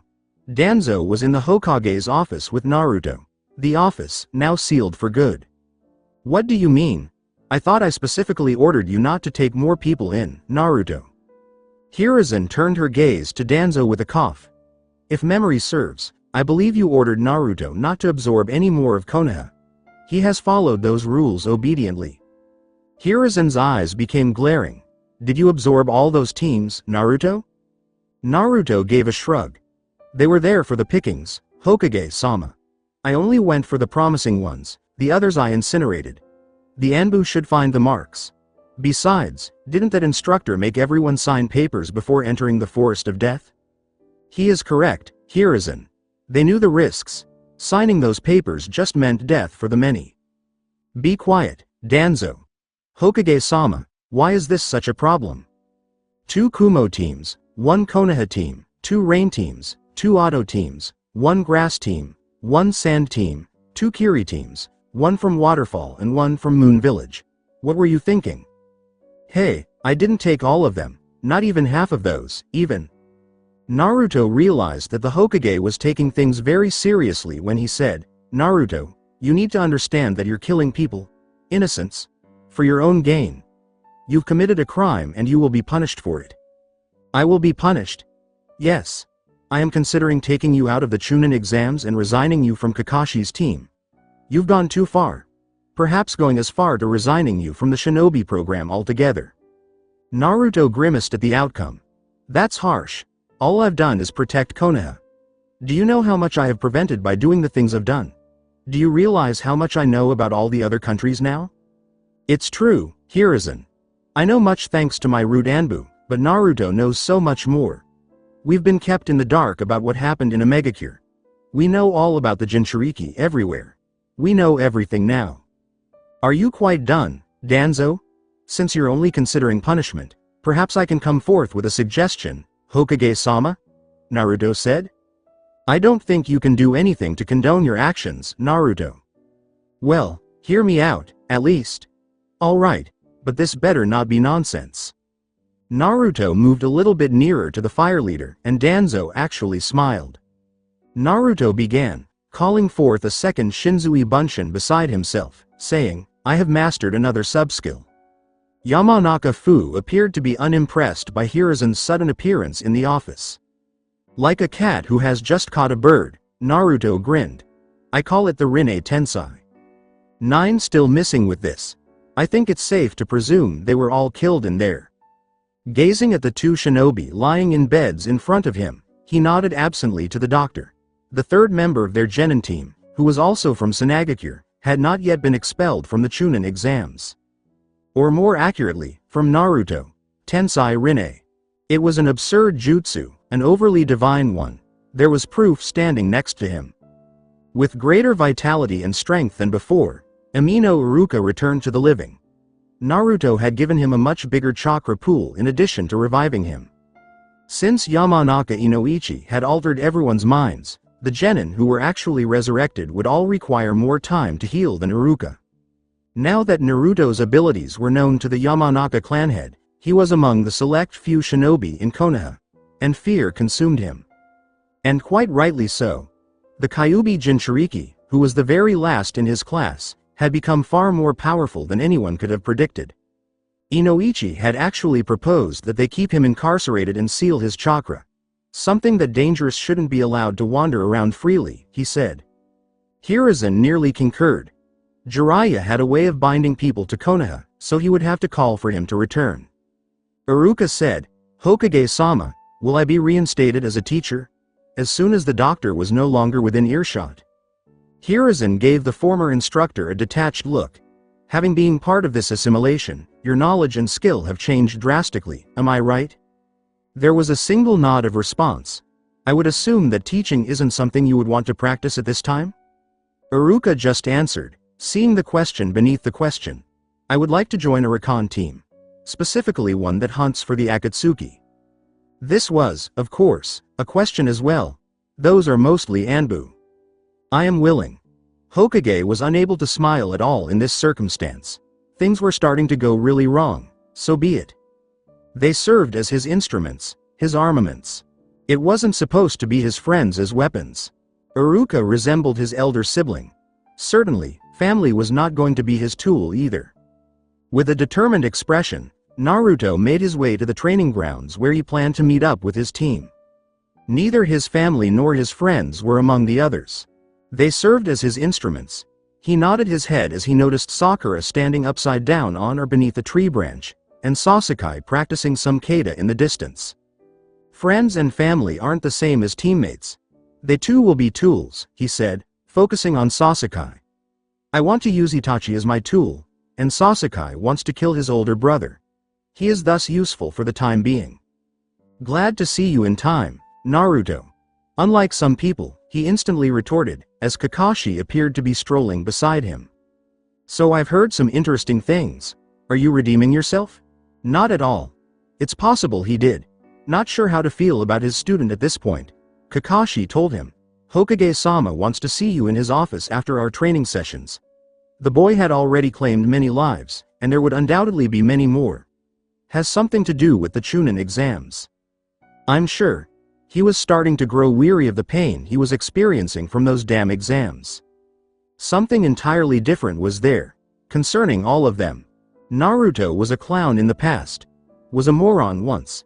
He was constantly making jokes and pleading for attention. But he was calm and quiet now. Calculating. He was still playful at times, but in a very deceptive manner. These days, he could be really mean. Though he had always been silent, Sasuke now put even more distance between them. He said less, but he said more. Since the blonde had defeated him, even she could see that he was extremely cautious around Naruto. Although Kakashi had always been a serious person, he also exercised extreme caution around Naruto. She had the impression that Kakashi, the elder Chunin, wasn't entirely sure about Naruto and, in some way, Sasuke either. She considered Kakashi to be someone who was just waiting for mishaps. She also had some personal changes. Although she still had an unwavering love for Sasuke, she had begun her training. It was right that she was in these Chunin exams. She was up against a Sanagakure-based genin in the final Chunin exam matchup, which was known in advance. My opponent will be Kankuro from the sand. I hope I stand a chance. Naruto looked up from a scroll he was reading and said, if you were to fight him right now, you would lose. They were taking a quick break from training as a team. Naturally, Kakashi was reading Icha Icha, and Sasuke was near Naruto, catching his breath. She could barely breathe herself. Naruto appeared to be thriving. Just as the Kunoichi was ready to respond, Naruto persisted. He's a puppeteer. He uses chakra strings invisible to the human eye and controls wooden puppets to attack you. Coincidentally, these puppets can be equipped with poisonous tools. You might want to work on your speed. I recommend using smoke bombs against him. How do you know this? Now, Kakashi was also glancing at Naruto. Oh, I ran into their team in the Forest of Death. But you were with us the whole time, right? Naruto gave her a smile. Or was I? The next question came from Sakura, and Sasuke answered it without even using his Sharingan. It was a Kage Bunshin the entire time. Can I assume you know more? My opponent will be one from Konoha, Hyuga Neji. Ah, he's pretty good. He's the type of person that will be prepared for you. Cover your weaknesses and don't rely on your Sharingan too much, because he will be counting on that.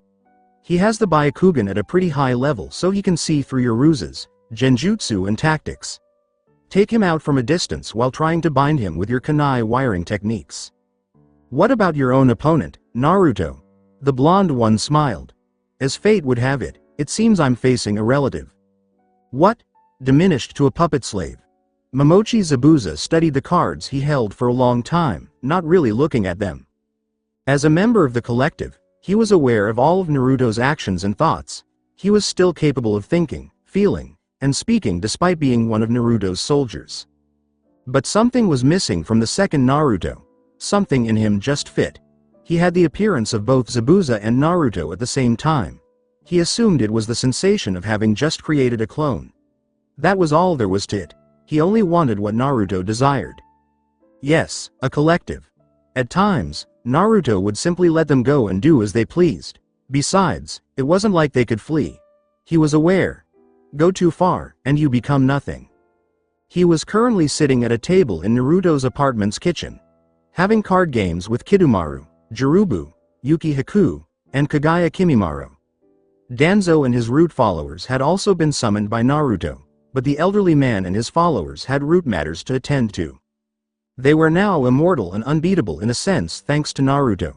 In another, however, they were no longer living their own lives. Did they really exist at all? Or did they just think they were someone else and were just clones of Naruto? This is pretty fucked up. I don't even know if I'm alive or not. It's messing with my head. Kidomaru raised his gaze from his own deck. That explains why you haven't played your cards yet. Obviously we are still ourselves. The Rinne Tensei is proof of this, Kimimaro said. I believe it foolish to dwell on this, however. Real or not, we should consider ourselves dead. You know how the Rinne Tensei works, after all. Yes, it's simply an advanced, or rather, enhanced ability. It seems unfair, but that's what you get once caught.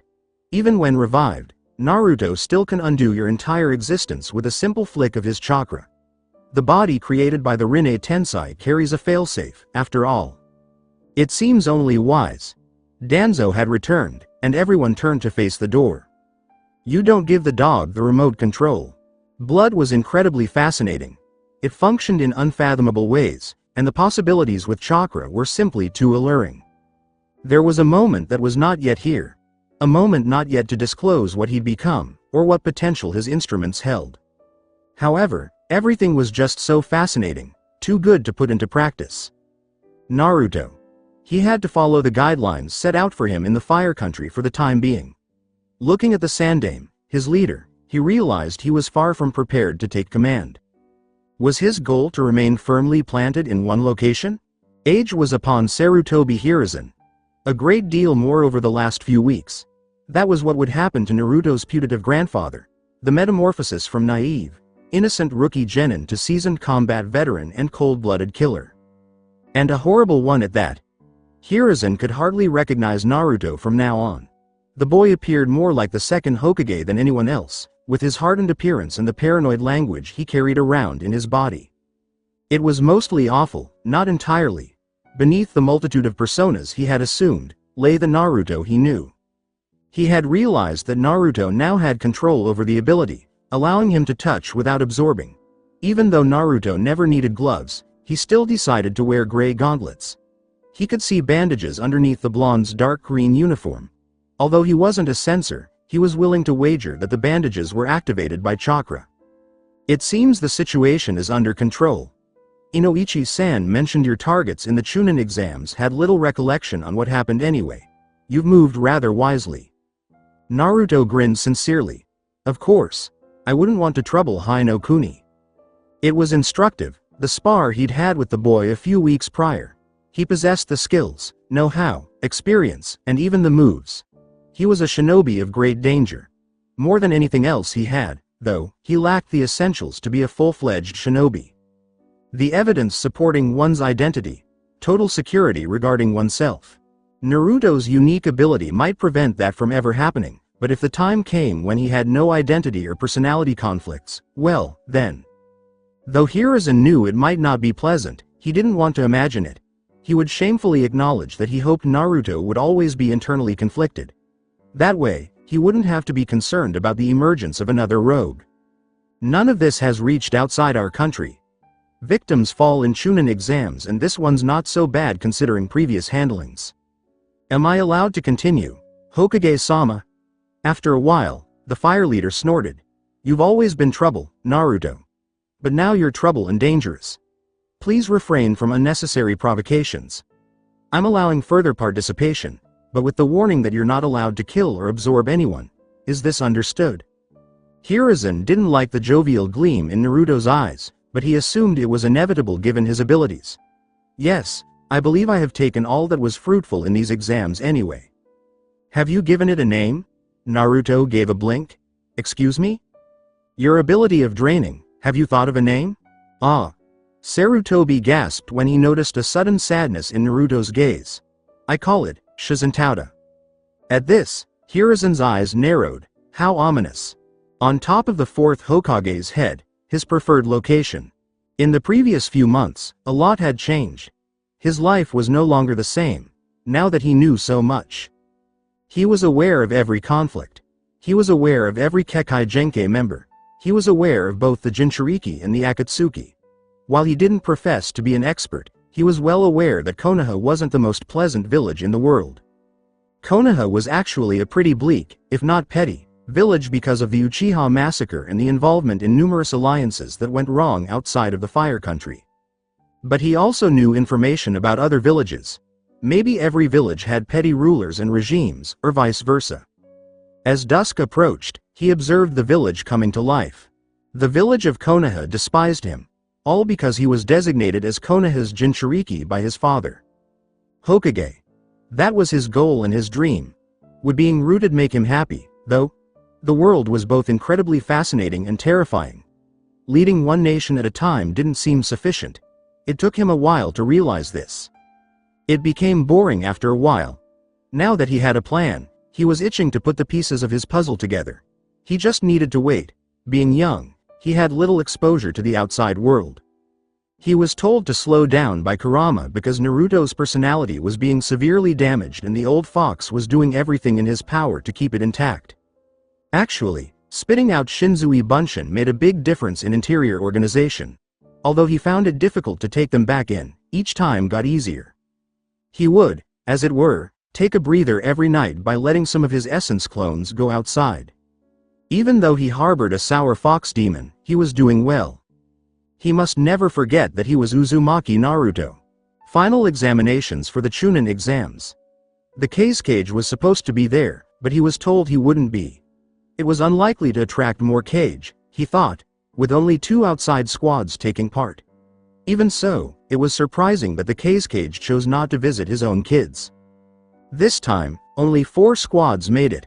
They had never seen so few teams advance this far. Though, in the main, Naruto was to blame. Shiranui Genma had read the report on the events of the Forest of Death examination and was glancing through the reports on the teams that had made it. I don't really understand the logic here. How did the rookie team make it this far where the others failed? Other teams from Konoha had far more experience. The same actually goes for the grass team. How did they make it to the finals? Hiruzen knew that Genma's question was rhetorical, so he smoked his pipe and remained silent. But he already knew the answer. Naruto informed him that an Uzumaki was a member of the grass team. It appears that the blonde was attempting to assemble them with the Uzumaki girl that Naruto had taken from Otto. Guy's team and the team from Suna I can understand. I guess we'll see why the others made it today. You'll find yourself in quite an easy situation, I believe. You say this, but I've seen these reports on Suna's Jinchuriki. Seems he even managed to kill some Junin during missions. I don't think you'll have a problem. Genma gave his head a scratch. So is there anything else I should know? Kakashi's rookie team. Uzumaki Naruto. If you think Sabaku no Gaara is dangerous, you don't even want to be in the same continent as Naruto. The very last. What? Why are we here again? I know at least 12 places I'd rather be than in this dump. This is Konoha's stadium, Shikamaru, don't call it a dump. Whatever. Before Ino and Shikamaru got things going, Choji said, I can't believe one of the rookie teams made it. After giving Shikamaru a glare, Ino quickly agreed with Choji. I can't believe Forehead is actually still in it. It's probably because Sasuke-kun did all the heavy lifting. Their instructor, Sarutobi Asuma, said, they've become a solid team. They got through the Forest of Death where you didn't. We got through it too. There just weren't any other teams to fight. We arrived at the tower with only our own scroll. Which is suspicious, Shikamaru thought to herself as Ino kept shouting. We encountered no other participants at all, and we were never attacked once. She's right. Team 8 was seated behind Team 10. Aburame Shino, Hyuga Hinata, and Inuzuka Kiba. We wanted to chase after several teams, but someone beat us to it every single time. It was like someone was messing with us. Stop being so loud, exclaimed the Yamanaka girl. Even though they were sitting so close together, the Inuzuka was yelling. Shikamaru gave Ino a stern glance. Kiba disregarded Ino and said, wanna know the crazy thing, though? I couldn't stop sniffing that guy. He gestured towards the stadium. Who? Choji questioned as they all fixed their gaze on the combat zone, where the last few competitors were positioned. I've agreed with his assessment. His speculations seem accurate as they align with my own findings. My buds could detect a similar chakra every time. Chakra belonging to him. Shino also nodded once. It was Uzumaki Naruto's. How come? Shikamaru was bewildered beyond belief. Forget about Ino. Even he assumed they were discussing Sasuke. Kiba began yelling again. Hinata used her Byakugan, but he was nowhere in sight. It's fishy. I believe he has acquired a technique capable of either blinding or blocking the Hyuga's Dujutsu. Naruto? Shikamaru was perplexed as they all gazed down at the blonde in the arena, thinking, that's impossible. Ino shot a doubtful glance at the two boys from Team 8. She turned to face Hinata and said, "You guys are delusional." "I feel you, Hinata. My teammates aren't any good either." Both Shikamaru and Choji were too preoccupied with their food to notice. Konoha's Rock Lee and a grass genin named Hinatsu Atsuko squared off in the opening match. Naruto didn't give the match much thought. While Atsuko was a caterpillar summoner with her own body enhanced by this specific summoning contract, Rock Lee was an extremely skilled user of taijutsu. Maybe not the best match for Rock Lee, since she was poison. Kankuro faced his teammate Haruno Sakura in the second match.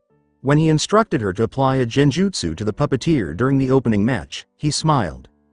Ten and Katahi Toka, another grass genin, would square off in the third match. Naruto figured Ten would have no trouble winning. At the very least, Ten was an expert with weapons. Toka lacked skill in both genjutsu and taijutsu, and her ninjutsu repertoire was pitiful. However, in contrast to his, it was his own match, the fourth. Karen Uson is against. However, he was aware that Karen was an Uzumaki. It would be fascinating to talk to her. Tamari vs Sabaku no Gara was the fifth match. He was pretty sure the elder sister was going to lose the match. Hyuga Neji and Uchiha Sasuke faced off in the sixth and final game. This match actually piqued his interest.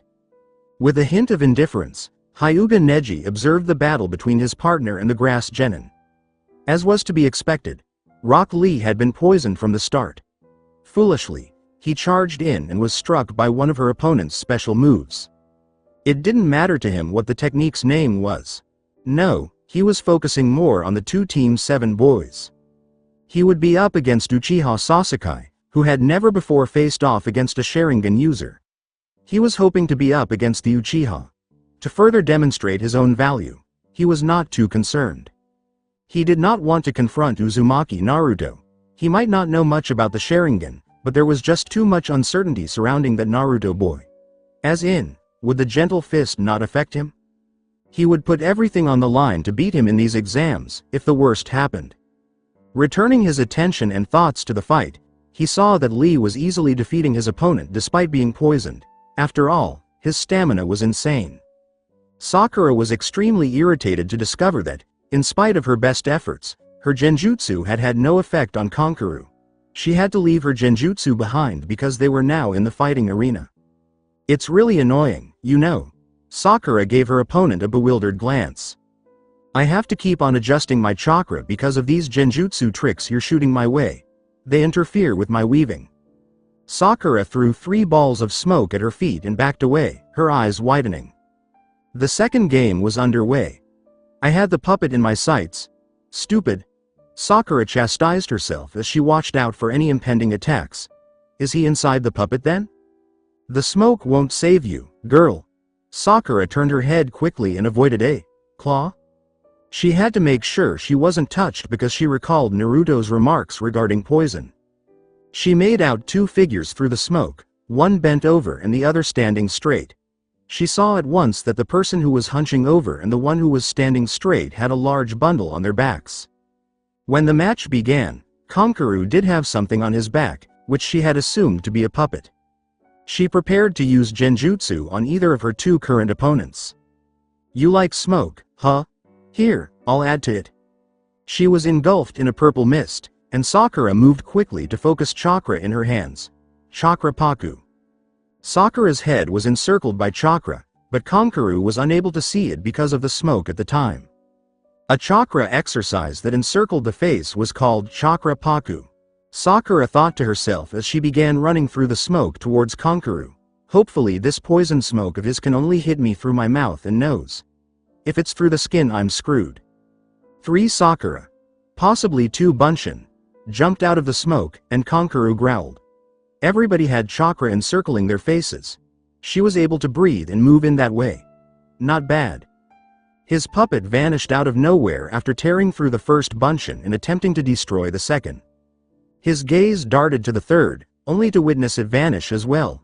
Shit. She moves quickly. As soon as she emerged from the smoke, she caught me in a genjutsu. Moving backward, Kankuru made his puppet, Karasu, defend him. He had to make sure he was sufficiently protected before canceling out the genjutsu with the hand sign. This genjutsu hides her from my view. Sakura was a little miffed at how well he was shielded. He's had genjutsu experience. After escaping the genjutsu, Kankuru saw her some distance away from him. Took you long enough. I won't be beaten by a Konoha girl. Sakura just scowled before becoming his sister. For a split second, Kankuru appeared truly shocked, but then he quickly dodged an explosive tag. He survived the explosion without suffering any injuries. Fuck me. This girl's good with genjutsu. He let Karasu tear through the fictitious Tamari mindlessly. It didn't bother him to do that. Too bad, she did pretty well, he just had more battling experience. Sasuke shrugged and added, standing next to Naruto, she could have won if it wasn't for the poison affecting her skin as well. Rock Lee and Kankuru had advanced to the following round of the Chunin exams thus far. He questioned whether the exams consisted solely of one-on-one matches since there would only be 6 participants in the next round. By encircling her with weaponry and forcing her to falter, Tenten decisively defeated her grass opponent, setting up Naruto for battle. The girl in front of him was staring at him with such insecurity that it made Naruto smile. Uzumaki's hair was naturally red, just like Tayuya's. You can't get a read on me, right? The girl with red hair winced, her eyes darting nervously behind her glasses. Why, you're not in even front of me, are you? Your chakra is all around me. You're right, I'm actually running circles around you and stopping just a little bit longer in front of you to keep this afterimage going. He raised both hands. Here, standing still now. But you still can't get a read on me, right? Karen narrowed her eyes behind her glasses and said, you have so many chakra signatures. But they all seem incomplete. It almost seems as if you're put in an illusion. From what I'm seeing, you're actually no one. Naruto nodded his head, but many. He began to gather a great deal of chakra. How about now? Karen staggered back, saying, that's impossible. No one has that much chakra. Karen-san, after the Chunin exams, we should have a chat, but for now I think you should forfeit. I don't want to hurt family. It's safe to say that Karen quickly pulled out of the match. Tamari forfeited the match before they even entered the fighting zone, just as Naruto had predicted. Actually, they were all waiting on a balcony with a view of the surrounding area.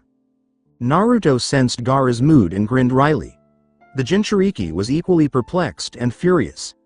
Even though his own sand continued to shield him, he was able to sleep for the first time, stopped hearing voices in his head, and no longer felt the need to kill everyone.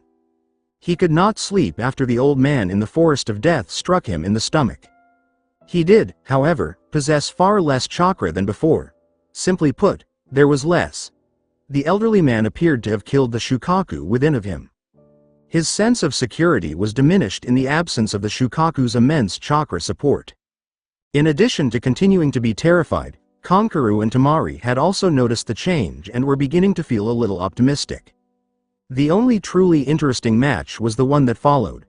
What was the true strength of these two? They would put in their utmost effort to humiliate the other person. Uchiha Sasuke versus Hyuga Neji. Naruto leaned over the railing, his shoulders relaxed. Sakura became unconscious due to the poisoning and was rushed to the hospital. Now, the only people on the balcony were Tenten, Rock Lee, Tamari, Gaara, and Kankuru. This should work out well. Vision throughout. Access to his chakra points and internal organs. Close combat was not advised, and genjutsu will not be effective. You any good? Neji furrowed one eyebrow. I believe you will find out. They were already allowed to start by the referee. He was rapidly going through hand seals and was already planning the second technique, so he said, let's see. Kaden. Gukaku no Jutsu. Neji dodged the enormous fireball with ease, although he appeared shocked by it. Additionally, he effortlessly avoided Sasuke's second move, the Hausenka. Sasuke growled at Neji's ease in capturing his shuriken, which had been ignited by the Hausenka, so he is also able to negate chakra. Neji snorted and dropped the shuriken to the ground, saying, that was disappointing. I'll show you how to properly fight. In actuality, Neji had previously dealt with burning shuriken. All he had to do was recall how to handle them with ease. Sasuke activated his Sharingan as Neji rushed him. Neji still hadn't used his own Dujutsu. Uchiha Keita against Hyuga Keita. For many viewers, it was a very welcome sight. However, Sasuke was losing because he was preoccupied with avoiding being struck. Reversing course, Sasuke chose to use tactic. Cage Shuriken no Jutsu. Now that Neji could see the chakra wires attached to every shuriken Sasuke had thrown around them, he exclaimed, "Byakugan! I won't fall for this foolish trick." Subsequently, Sasuke gently launched kunai skyward and hurled shuriken in their direction. The shuriken struck all of the kunai in such a way that Neji was the target of every weapon. The young Uchiha charged into Neji's line of fire. Kaden. Sasuke did not hesitate to charge at Neji, throwing another set of shuriken and binding his own chakra to them. Mikatsukeru Shuriken. Sasuke's chakra caused both the freshly thrown and previously thrown shuriken to react, and Sasuke then caused them to all strike Neji's heavenly spin. With Neji's spin, all of the shuriken spun as well, and Sasuke smiled, flicking his fingers. At this point, fire encircled every shuriken. Wow, what a show. He could see through both Neji's defense and his own attack chakras with his Sharingan. Despite everything, the Hyuga continued to spin and showed no signs of stopping. Suddenly there was no longer any connection between the Avenger and his weapons, and he gritted his teeth. Shit! He discovered a way to snap my chakra wires. All of Shuriken and kunai collapsed helplessly to the ground, and Neji finally ceased spinning. Neji complimented, "That was pretty good." The fire had also subsided. What's next? Naruto, still bending over the railing, said, "He isn't bad, that Hyuga. I've seen way worse from that clan." Sasuke's bag of tricks might run empty. 10-10, Kankuro, Temari, Gaara, and Lee were among those who were waiting. Lee approached Naruto and said, "Neji is very hard to defeat. I don't think your teammate can do it." "We'll see," the blonde said with a shrug. "If anything, it's fun to watch, right? Your defense is pretty good." Neji was not alarmed by the Sharingan's stare. He just smiled at his opponent. "Show me what else you can come up with." It took him a lot of chakra, but Sasuke performed a basic hand seal and muttered, "Cage Bunshin." He might need to attack from multiple directions against an opponent like this. One spare shadow clone that he had made. The clone bent his knees slightly, bracing himself for close quarters fighting. The original prepared to launch a long-range assault. Here goes. Sasuke's increased speed caused Neji's eyes to widen slightly, but it was nothing he couldn't handle. While the original had just finished hand seals, the Cage Bunshin suddenly had lightning chirping around his right arm and was rapidly approaching him. Kaden. Ryuka no Jutsu. A strong one. My Kaden could potentially harm me with that one. Although his adversary was swift, Neji was also swift. He was able to slow down the speed of his surroundings for his vision when he fully activated his Byakugan. He smiled, knowing he could dance around both of his opponents with ease. He realized it was foolish to even approach that lightning-based close combat method, so he avoided the executed fire stream attack entirely and went straight for the real Sasuke. However, Sasuke's Sharingan noticed him. To Neji's surprise, Sasuke avoided his physical attacks and actually had to back down when the Cage Bunshin returned to the battle. As Neji avoided his shadow clone, Sasuke surmised, "You fear the Chidori. As you should. It's meant to kill, after all. So this kind of attack is beyond what his Kaden can handle. Is it possible that he is ignorant?" When Neji managed to break free from his clone and reapproach him, he readied himself once more. "He can see every chakra and moves faster than I can." He quickly gave the same hand seals for the Ryuka no Jutsu to make Neji suspicious. "I have to goad him." Sasuke dodged the dodging Neji by performing the Shunshin just as he was about to execute the technique. Still, it was a joke on him. The elder Genin put a kunai to Sasuke's throat and declared, "Game over. Feints don't work on the Byakugan, and I am extremely familiar with how chakra is gathered before the Shunshin is performed." He expressed gratitude to Guy for this. Usage of your own Shunshin fogged the vision of your own Sharingan, making it harder for you to see my next move. Neji turned to look at Sasuke's Cage Bunshin, which was still using Chidori. He threatened Sasuke by pushing his kunai dangerously close to his throat, saying, "Dispel your clone or face severe consequence." Suddenly, Sasuke and his Kage Bunshin switched places, and the Chidori began to threaten Neji. If his Byakugan hadn't been in use, he would be. Neji had executed the Kawarimi at precisely the same moment as Sasuke and was still holding the kunai against the Uchiha's throat, so the Kage Bunshin could only catch air. He supposed Guy was a good enough teacher after all. Unfortunately, I am also extremely familiar with the Kawarimi's pre-chakra workings. I also saw your explosive tag and know how to deactivate it with my own chakra. Yours was a very primitive one. Neji's right foot was making contact with a deactivated explosive tag that lay on the ground between the two opponents. He had overloaded it with chakra, rendering it unusable. Once more, he made menacing movements with his kunai. A good trick, and you even anticipated me seeing through your Kawarimi. But the Byakugan sees all. Forfeit, Uchiha Sasuke. Sasuke indicated to the referee that he would give up, saying, "Very well." Not long afterward, his shadow clone dispelled. You pushed my Byakugan to the fullest, Uchiha Sasuke. When Sasuke was finally able to move away from Neji and his weapon, he scowled. Why did these guys always feel the need to say names in full? I commend you for that. I wonder how your teammate will fight. As he turned to leave, Sasuke threw over his shoulder and said, "You'll lose against him. I stand no chance against that guy." Neji was curious now. Sasuke-kun lost. Kiba muttered, dejected, "I couldn't follow their movements at all. Man, it's a good thing we didn't get through, huh, Akamaru?" Indeed. Also important to note is that the so-called dead last of our class is the only one from our graduation still participating, Shino concluded. It was something Shikamaru had also noticed. But after some back and forth, his opponent had forfeited. Was the blonde simply fortunate? When the Nara looked down at Naruto from his seat, Ino was still yelling about Sasuke. He is unquestionably unique. He exudes a different vibe. Observing the other genin taking the Chunin exams, he couldn't help but conclude that Naruto was by far the most self-assured of the group. Sabaku no Gaara appeared quite lost, but he also had a menacing aura about him. He also continued to clench his fists, seemingly in anticipation of a specific feeling. Despite his best efforts to project intimidation, Kankuru, the guy with the most purple paint on his face, seemed confused and kept glancing at his teammate Gaara. With his eyes closed, Uzumaki Naruto was leaning back against the wall in a casual manner. He gave off the impression that he was genuinely carefree. Shikamaru was incredibly jealous. Ten knew she wouldn't be able to defeat the majority of the genin nearby, but she still felt some confidence after her solid victory. Especially those who were her teammates.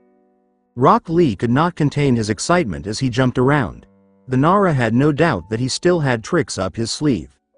Though Hyuga Neji was nearly as self-assured as Naruto, the youthful Nara had witnessed the fleeting glances he directed towards Naruto. He also observed something about Naruto? My bugs are quite wary, too.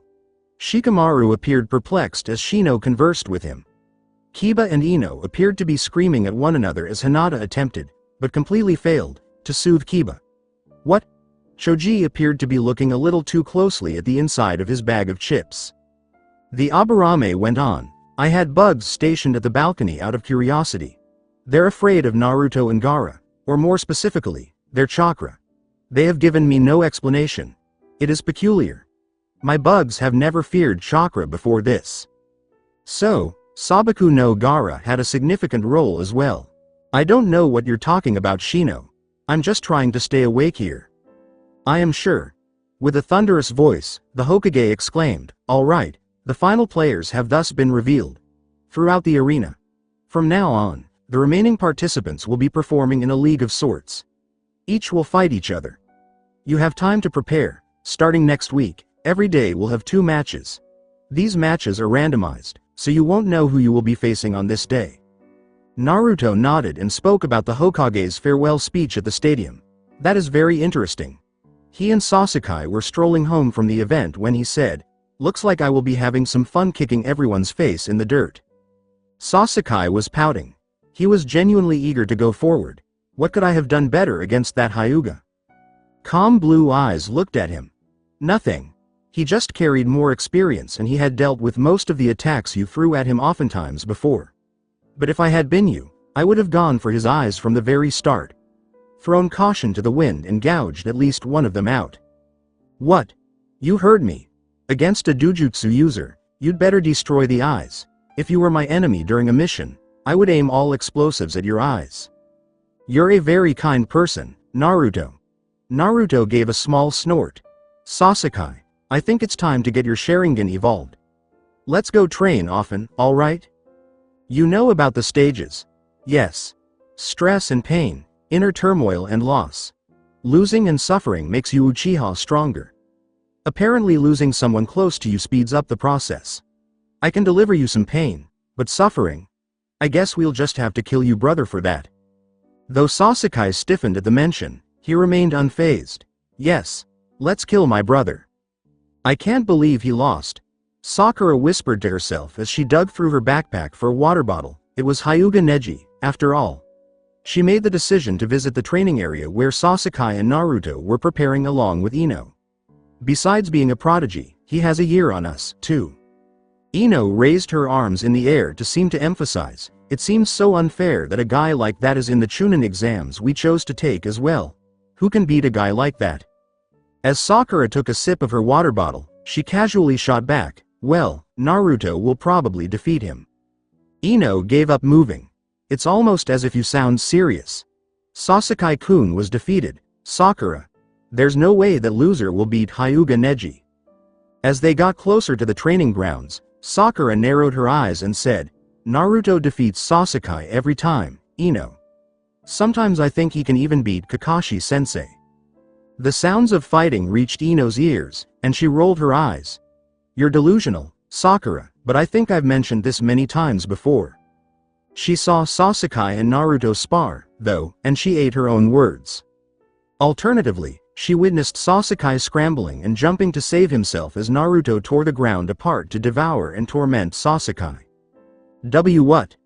Sakura wasn't even shocked when Naruto hurled a massive dragon made of water and lightning at Sasuke, saying, this is nothing, he is holding back. Sakura. The young woman with pink hair exclaimed, ignoring Ino's frantic tugs at her dress. What the hell is happening? The ground shook as two mud-made dragons began chasing the extremely scared-looking Uchiha. Three enormous dragons were roaring towards Sasuke when Naruto exclaimed, a comrade of mine will not lose against anyone. Not that the blonde was doing any hand seals. Sasuke was terrified, but he was doing a good job of dodging these jutsu. His Sharingan had been put through a lot.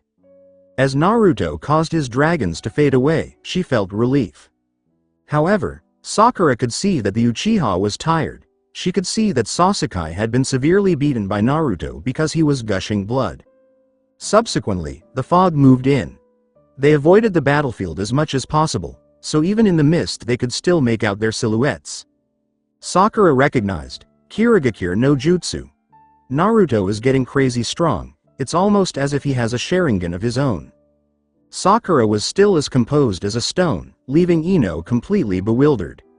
He's forcing Sasuke not to rely on the Sharingan too much. When they turned around, Hitaki Kakashi was there.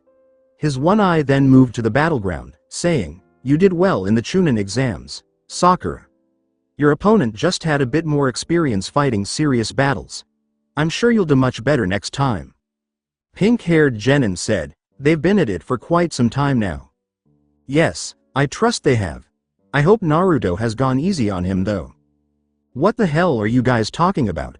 That's dead last Naruto. Why would he go easy on Sasuke-kun? Kakashi said, really acting as though he had just now noticed Ino.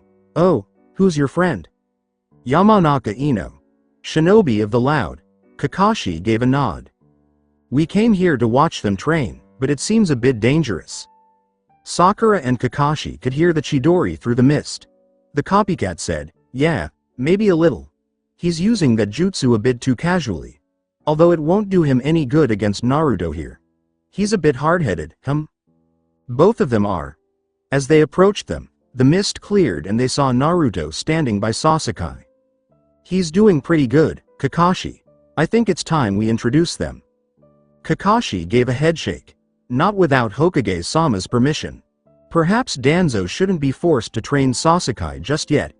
Kakashi saw Sasuke's condition and thought, then again, looking at his utterly beaten form here, Naruto's not any better. His female student questioned, is he even conscious? The blonde boy appeared insulted and said, of course not. You foolish girl, why would we have stopped training otherwise? Sakura appeared insulted now. You vanquished Sasuke-kun too? Oh. Naruto turned to face Ino. You're also present. Was the blonde girl invisible? She glared. It's not that difficult to defeat Sasuke. He still acts a little too conceited, believing he can utilize the Chidori so frequently. In addition, you can defeat anyone by pressing the appropriate buttons, he said, dropping Sasuke to the ground without fanfare. Why are you here at all? Naruto had little use for Yamanakas. Sakura beat her to it, though, as she was about to leap to Sasuke and glare at Naruto for abandoning him. I just accompanied Sakura, but standing this close to the blonde, Ino realized Naruto had changed drastically. Where was the loudmouth dead last prankster moron? Since when was she so nervous around Naruto? I thought Sakura was a more intelligent person. Surely it's a bad idea to bring a Sasuke fangirl to a Sasuke beat-down party? Maybe so, but she wouldn't believe me when I told her you would probably win the Chunin exams, glared the girl in question. As he locked eyes with Sakura, Naruto pondered aloud, what she believes is not very important, though. Don't refer to me as a fan of Sasuke. At last, Ino was able to speak again. We're done with this training session, the Jinchuriki said, scratching the back of his head. I think I broke a couple of his ribs, and I also nearly severed his right ear. Yes, he took quite a blow when we ended the fight. This boulder that I threw at him was not entirely avoided by him. I suppose he ran out of chakra to maintain his Sharingan near the end. I'm sure he wants to get right back into it as soon as he wakes up, sighed the lone Junin who was present. At that, Naruto gave a nod. He is pretty motivated to get his mug smashed in, yeah. Naruto. Sakura chastised. Why are we standing here still? Now get Sasuke-kun to the hospital. Both Naruto and Kakashi raised an eyebrow at Ino. Ino, it's just a couple of broken ribs. That is insignificant. He actually had a cut to his stomach from one of my winjutsu a few days ago. It was not a very attractive sight. What? Both of the girls exclaimed now. The Uzumaki shrugged and said, hey, it's his fault for running into my wind technique. Sitting on the mountainside of the Yondaime, Naruto could feel the wind carrying a foreboding feeling. Sakura wasn't ready to handle his rigorous training yet, but Sasuke was growing stronger by the day and he wanted to make her stronger too. He'd let Haku train her for the time being. Human, there's something wrong. I sense a weird distortion. Chakra enhanced. It is a vile one. I am sure this is Uchiha's work. At Kurama's warning, Naruto, intrigued, developed his own senses even further. Even though he heard the footsteps getting closer, there was no animosity in the air. Oi! I need your help, I seem to be lost, I'm stepping on the wrong head. That of the Yondaime. At that moment, Naruto appeared a little perplexed even though he was perfectly aware of who this stranger was. I'm glad someone is here. You see, I need to find my way back to my friends. Once again, the Konoha Genin asked, your friends? The stranger nodded rapidly, wearing a cloak with dark red clouds and an odd mask. Yes, my friends. They all wear the same clothes. Akatsuki, then. That's when the stranger's attitude completely changed to, interesting. Uzumaki Naruto. The younger smiled slightly at the other. Hello, Uchiha Obito. I was waiting for you to arrive. The stranger appeared to be at a loss. How do you know that name? Don't be a fool. You're not the only one lurking in the darkness of the shinobi world. Actually, one of his absorbees had previously interacted with Obito, but this specific memory had been suppressed. As it happened, though, he had no trouble accessing his memories. To consider that Shimura Danzo could have been mind manipulated by someone. It was very striking. Obito was astonished beyond belief. Although it didn't seem like the boy had told anyone in Konoha who he was, he knew. I can only assume the Kyuubi, you're in contact with the Biju, then. My cards won't show so easily, Obito-san. More importantly, the fact of the matter is that I have been waiting for you. How could you have possibly known that I would show up here? Not necessarily here, but I'm sure Zetsu has observed quite a lot. He has his eyes on all Jinchuriki, right? Obito gave in. Indeed. He has told me you seem to be aware of him, but he wasn't too sure. It seems you were. I am in control of what he can observe. He has seen close to nothing about me. I've made him see one thing. Yes. Obito made the decision to see young Naruto in Konoha because of this one thing. You conversing with Danzo as casual friends. Very, very suspicious. Naruto began. I wanted to tell you that you will never have the Kyuubi. Use Edo Tensei and just revive Ginkaku and Kinkaku. The Uzumaki Jinchuriki are too risky because the Edo Tensei is Fuinjutsu. After all, it might backfire. Staying composed, Obito said, you know a lot. Naruto had to give him credit. I will give you a big amount of the Kyuubi's chakra if you give me Uchiha Itachi and Uzumaki Nagato. I assume you know all of this because of Danzo? With a shrug, Naruto brushed past Obito, seemingly carefree. Just sit on it, Obito-san. You don't have to decide now. You're still a bothersome opponent for me, since you can simply whisk yourself away in the blink of an eye. Who knows, you might be able to take the Kyuubi from me, after all? As the Yondaime had taught him, Obito was able to read between the lines. This boy had many important cards in his deck for the future battles, and he was knowledgeable. I will learn more in due course, the Uchiha replied. This was a very interesting conversation. And we will have more. Perhaps we can even be allies someday. Obito gave a snort of laughter. Someday never means anytime soon, if ever. The Uchiha, though, was intrigued. Itachi and Nagato are his targets, huh? As he turned Kamui on himself to escape, he thought to himself. Naruto observed the area that Obito had just cleared. I'll have you too, Uchiha Obito. After gathering his thoughts, he made the decision to fortify a particular bond.